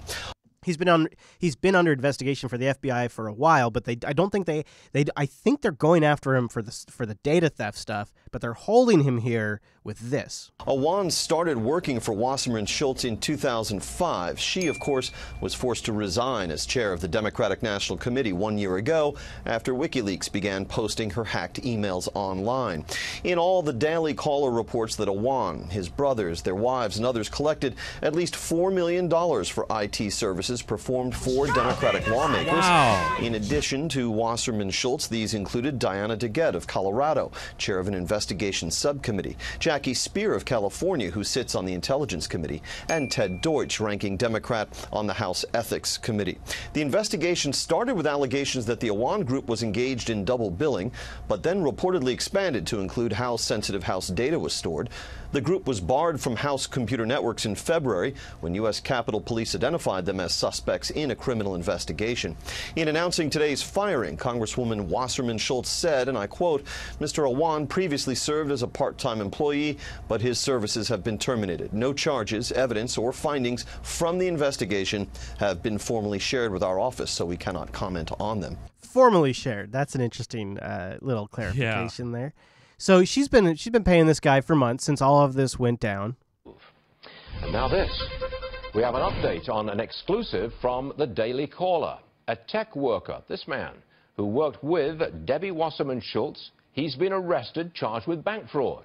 This after FBI agents seized smashed computer hard drives from that tech worker's home. Daily Caller investigative reporter Luke Rosiak joins us now. Luke, there's something going on in the background here that has not been made public. And I think it's got something to do with the 3 Pakistani brothers who were very much involved in the IT work for Democrats in Congress. Fill us in, please. Well, this is big news. A congressional staffer was arrested by the FBI on Monday night attempting to flee the country. He was apprehended by the FBI at Dulles Airport, where he was attempting to board a flight to his native Pakistan. This is Imran Awan, the IT guy for Debbie Wasserman Schultz. He had wired $300,000 from the Congressional Federal Credit Union to that country. That money did successfully go through, and then his wife, Hannah Alvey, who was also a high-level congressional employee, did manage to flee the country, and she's in Pakistan with that money. She was housed by Debbie for a while. Now, authorities couldn't stop her. Customs and Border Protection did actually search her at the airport, and they found $12,000 in cash. Where do you suppose she got that from? I don't know, but she probably didn't declare it because you have to declare anything over 10, right? Hidden in a suitcase, but they couldn't detain her. They did get Imran Awan when he went to the airport on Monday night, soon after. Wait a minute. Stop. I thought, is it maybe only when you're coming into the country you could? Because I thought if you I thought it was that way too. But I thought like if you don't report over 10, maybe it's like they just make you fill out the paperwork and file it. No. There's 3 different levels of seizement. If you can prove the money is legitimate, you're fine. If you can't, then they hold it until you can prove it. Oh, maybe. Well, they might have held it and let her go. Oh, that's true. They're not clear about what happened. Yeah, exactly. Yeah. Reported that the FBI was closing in on him. The gentleman on the screen now, How did he know the FBI was? I want to back. Does he say how he knew the FBI was closing in on him? Yeah. On Monday night, soon after I reported that the FBI was closing in on him. The I gotta gentleman go. on the screen now, the Pakistani gentleman who's been arrested, I believe he had the password to Debbie Wasserman Schultz's iPad, which means he had access to the DNC files. In fact, they just tell him to pass it around. She's in meetings and stuff, and in the emails they say, yeah, "Go grab Debbie's iPad and log in and grab this." I have links to it. Wow. Yeah. Is that accurate? Well, he could read Debbie Wasserman Schultz's personal emails. I don't think he would have had access to all the DNC files. What he did have access to was all the emails and files of members of Congress in their House capacities, and he did have that for dozens of members, including Debbie Wasserman Schultz. But he was kept on, even though there was some suspicion that had been defrauding the government with computer equipment. But he was kept on, correct? Yeah, I've been writing about this. So one of the other scams he pulled was, but just to clarify that defrauding thing. So he double billed for systems, and he also way overbilled for systems. So like a $1,200 laptop, he might bill $4,000 for. For 5 months, and I've been telling Debbie Wasserman Schultz's office and other Democrats' offices, I've been sending them court documents. And most notably, these guys' stepmom accused them in Fairfax County, Virginia court of wiretapping and extorting her. There you go. So they collect dirt on people. Those are accusations which speak to their abilities or inclination to use their IT knowledge to turn the screws on people and use it for their own monetary gain. They go in as IT. They get physical access to the equipment. If you have any kind of inclination of doing harm, if you get physical access, you're in. God, man, the walls are crashing in hard on her.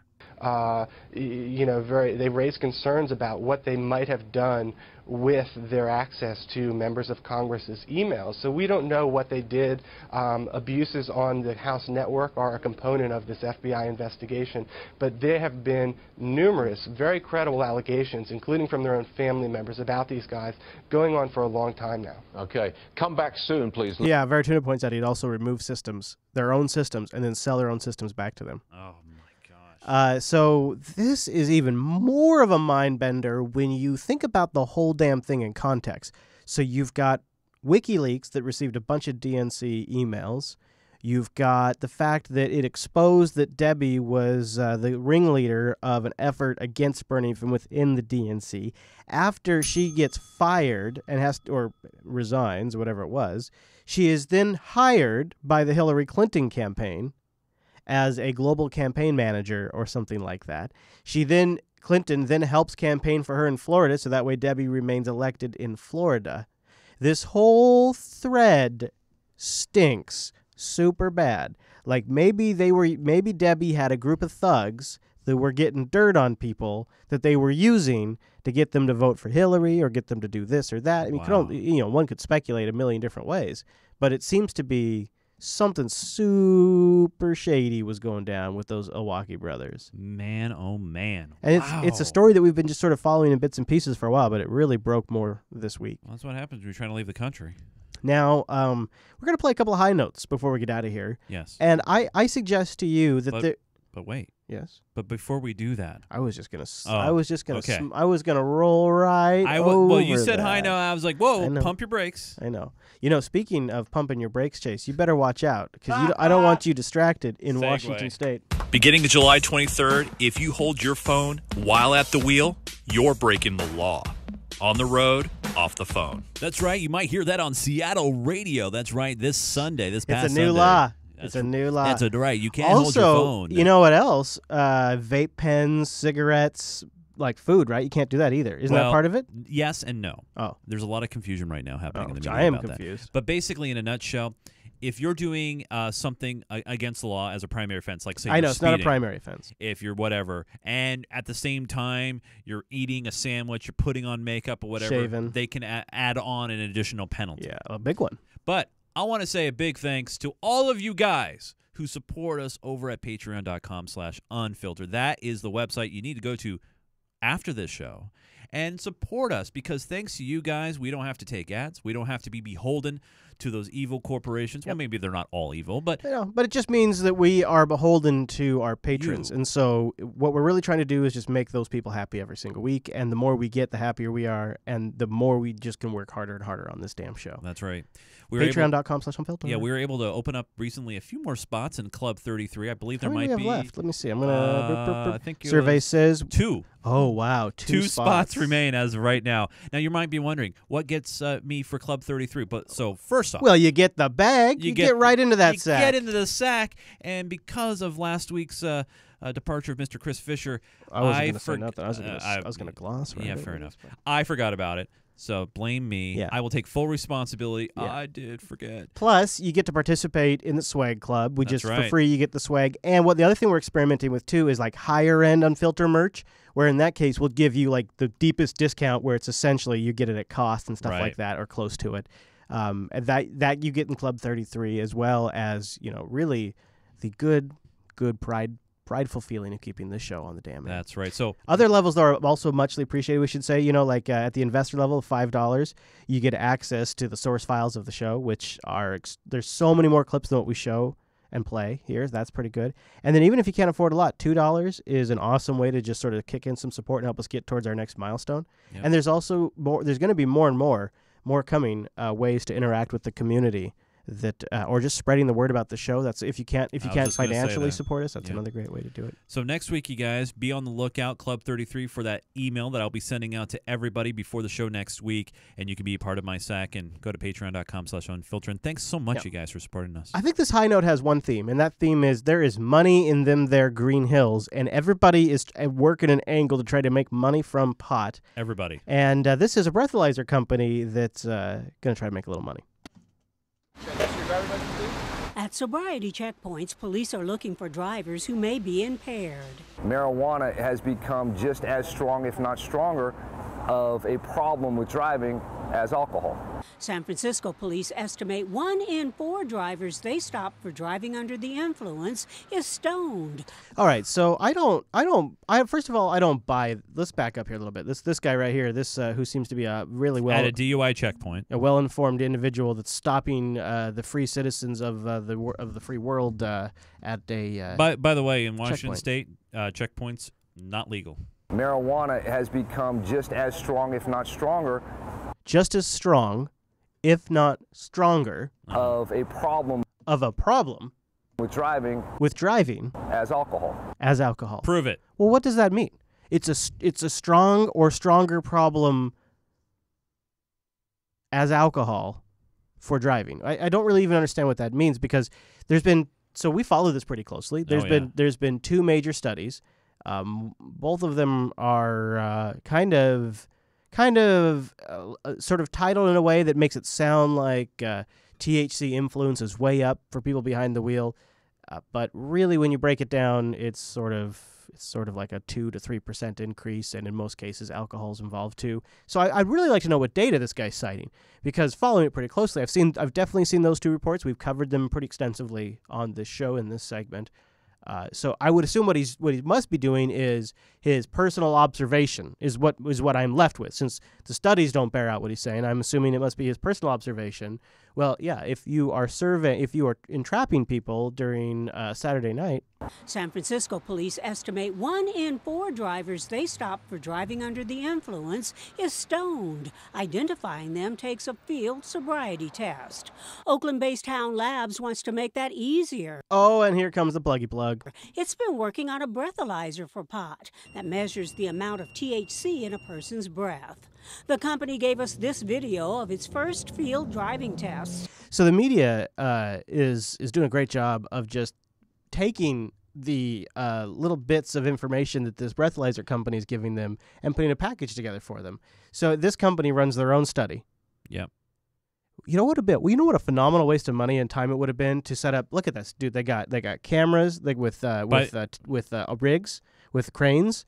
They got a whole staff here. They got a course set up. They got cameras on the cars. They got people to show up to smoke pot. Right. Like, this would be a disaster of an investment if they walked away with anything but the results they went in to get from this. Right, because they're trying to raise money for their VC groups. Which wasn't there also a study done similar to this that showed that people actually drive slower and safer when they were stoned? Exactly. But that's not what this company's. And to be fair, I think they're making them. You have to go 65. You have to go the speed limit. They're putting conditions. By the way, this is a road course that this probably person's not familiar with, like driving to work or driving to where they're going. I'm not excusing, by the way, driving intoxicated. Shouldn't be doing it. So basically, they do a highlight reel of them bumping into stuff. It's nothing major. Like They got people stoned. And so right there's a little fender.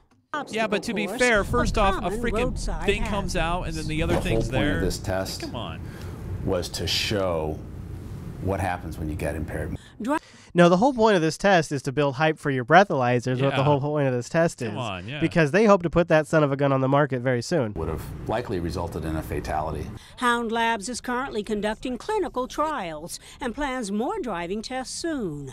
They expect to make their marijuana breathalyzer. Stop. Did you see that clip right there? I did, yeah. Okay, first off, I don't care if you're sober or not. The reaction time to evade that thing that just popped out at you, that's like, whatever.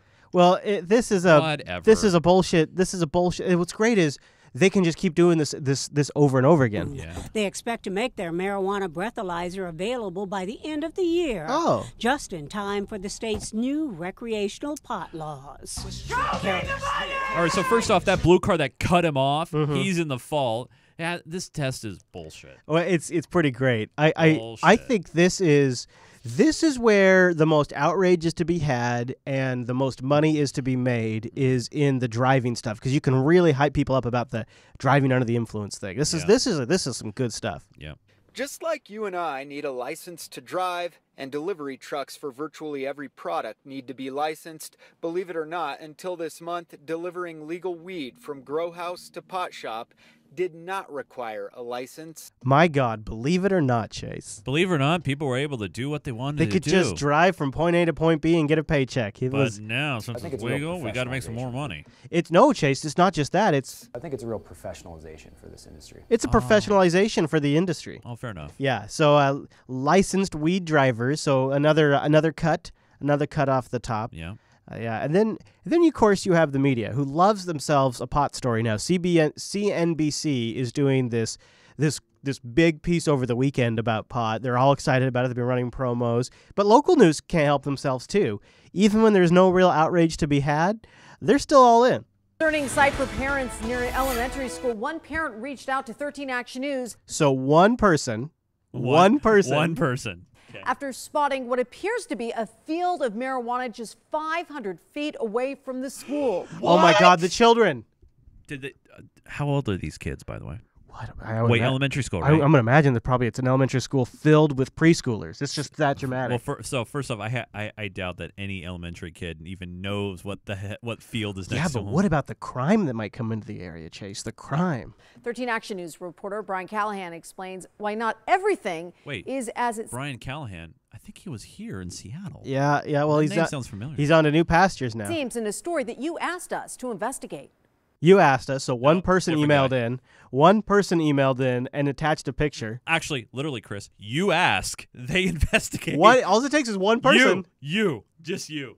This is Mance Elementary School. You can actually see the back of the school here in this picture sent to us by a viewer asking why marijuana is being grown so close by. What we found out is it's not actually marijuana. Yeah. Guess what? It's not. It's just hemp. Driving by, see this plant. It looks like marijuana, but it's hemp. The difference may not be easy to see, but it makes a world of difference when it comes to how it's used. Industrial hemp has no THC in it. There's absolutely no effect at all to smoking it. It's not going to do you any good. You probably get a headache if you smoke it. Mike Whalen is with the Nevada Hemp Association. He says he understands how people can make the mistake. He even understands concerns coming when people see it so close to the school. Think of the children, buddy. Think of the children. Oh my gosh. They had industrial hemp signs all over the place. Parents or that parent needs to be like, hey, So he listen. couldn't take a picture of the sign? I think it's a parent trying to get a little 15 minutes. And I think it's the news happy to jump And that all too. over a pot scandal. Yep. And then, fair of enough. course, they spend the time in the hour. It's like, well, shit, I got to go on the air at 6 o'clock, and I've done all this work, so we're going with it. Now, Chris, you had an incredible adventure. Something just got released on the That's internet right. that kind of shares that. The new vlog's out. Go check it out over at JupiterBroadcasting.com or go to youtube.com/ChrisFansher. Yes, That's buddy. my. Also follow me on the Twitters at ChrisLAS for myself, at Jupiter Signal for the network, and Mr. Nunes is on there too. That's right. If you're following me today, you would saw that I hung out with a really cool celebrity at Nunes, N-U-N-E-S. Oh, look at you big timing. I know, right? Verified accounts and everything. By the way, doing a lot of Twitch streaming, so check that out if you like. GGTVlive.com will take you right to the Twitch page. Also, that user error 18 is with great Mr. Nunes. episode. Yes. Also, show's not over. It sounds like No. we're wrapping up. But No. Your basical wrap up is just sort of like, it's like we call it the veggies and the meat. It's like right here. It's a basical. Right. Then if you want like the desserticicle, yeah, you got to stay tuned for the overtime. Extra content coming up in just a couple of moments on the show. But if you do got to go, a couple of bits of parting wisdom for you. You can watch the show and participate live. That's another great way to participate in the show. Go to jblive.tv on the Wednesdays. On the Wednesdays, we have the live time converted by robots in your local time over at jupiterbroadcasting.com/calendar. You can get your email into the show too. It won't be read, but you can get it in front of us at the contact page over there. All of that goodness, plus past episodes, RSS feeds, you name it, we got it over there. You get a feed, and you get a feed. It is the Oprah of news you shouldn't be watching. All right, everybody, thanks so much for tuning in this week's episode, and we'll see you next week.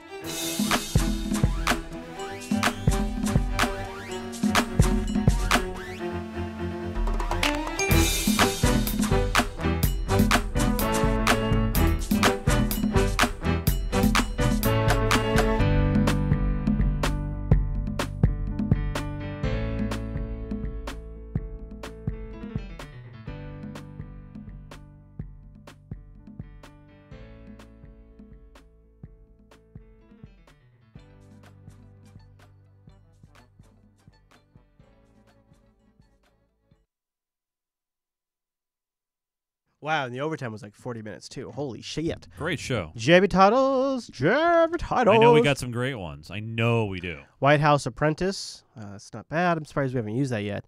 Creepy government. When nobody liked it, Sessions Time. Remember he said time will tell? So it was I a like play on that. that. I like that. It's Sessions Time. That's a good one. People hate it, dude. They just fucking hate me, and they hate my goddamn titles. They just don't even. No, I don't, Chris, What? You're hitting the limiter. No, the limiter should be hitting harder. It pisses me off that it doesn't catch that. You can't turn it up? Oh, I would think so. I would think that it's already set the way it should be, but for some reason it's still clipping. And I don't know if it actually shows up in the recording, but it definitely shows up in our monitors. Well, leading vote right now, White House Apprentice, 8 votes. That is, wow, it is blasting through the ranks. People like that. I could live with that. This is not Star Wars. This is a democratic process. I could live with it. It doesn't really say much about Sessions. I mean, I could still use Sessions in the picture, I suppose. So I could live with that. I'm okay with that. I mean, it's not, you know what? It's not blowing my skirt up Marilyn Monroe style, But which I love getting my, what? But the people have voted, Chris. Who? We asked them to vote. Who? The people. No, The people. is that who are who? That's you. The people. The people. The people. The people. The people. I'm not going to dignify that with an answer. It's unbelievable, really. I'm trying to work on my Trump really bad. Yeah, we got to do that. I know. Okay, so let's just do it. Let's go with it. Let's let democracy. I mean, the title's crushing in a way that doesn't normally crush. And I say, when you see a clear winner like that, you got to go with it. You got to go with it. So, Arch Oobs, you get it, sir. Ding. Nice job. All right, so I'm out. You're out. I'm out. I'm out. Maybe we'll hear from Mr. Chase very soon on a future Unfilter. You mean a user error? Oh yeah. Yeah. You'll definitely hear me on a future Unfilter. No, I did mean user. We are recording this Thursday, but we are also doing another recording on Sunday. Ooh. And Noah can't make it to that one. Ooh. So we have a chair open if you would like to join us on Sunday again, about the same time. Same probably. bad time. I will find out. Yeah, do it. We'd know. love to have you. Plus, it'll actually be kind of just perfect because we'll have been an episode with no in between, so it won't be like, oh my God, Chase is taking over. It'll be like, I'm bookending. Yeah, well, it'll be like, hey, after popular review, Chase is back, but there'll be like a little Noah spacer in between, and I think it'll be perfect. I'm starting a little bit of a Discord revolution. Oh yeah, well, we should talk about that too, because that's caused a bit of a. Yes, I'm stirring the pot. Yeah. Hey, Rikai and I are stirring it up. People hate that, dude. And of course, I'm like, oh, I don't know. You and me, Rikai, let's do it. I don't know. That's what I was like. All right, chat room, we're gonna get. Thank you guys for Thanks making so much, it. guys. See you later. There will be also a live Coda Radio tomorrow on the stream around noon JB time. Have a great weekend, guys. Bye, everybody. See ya.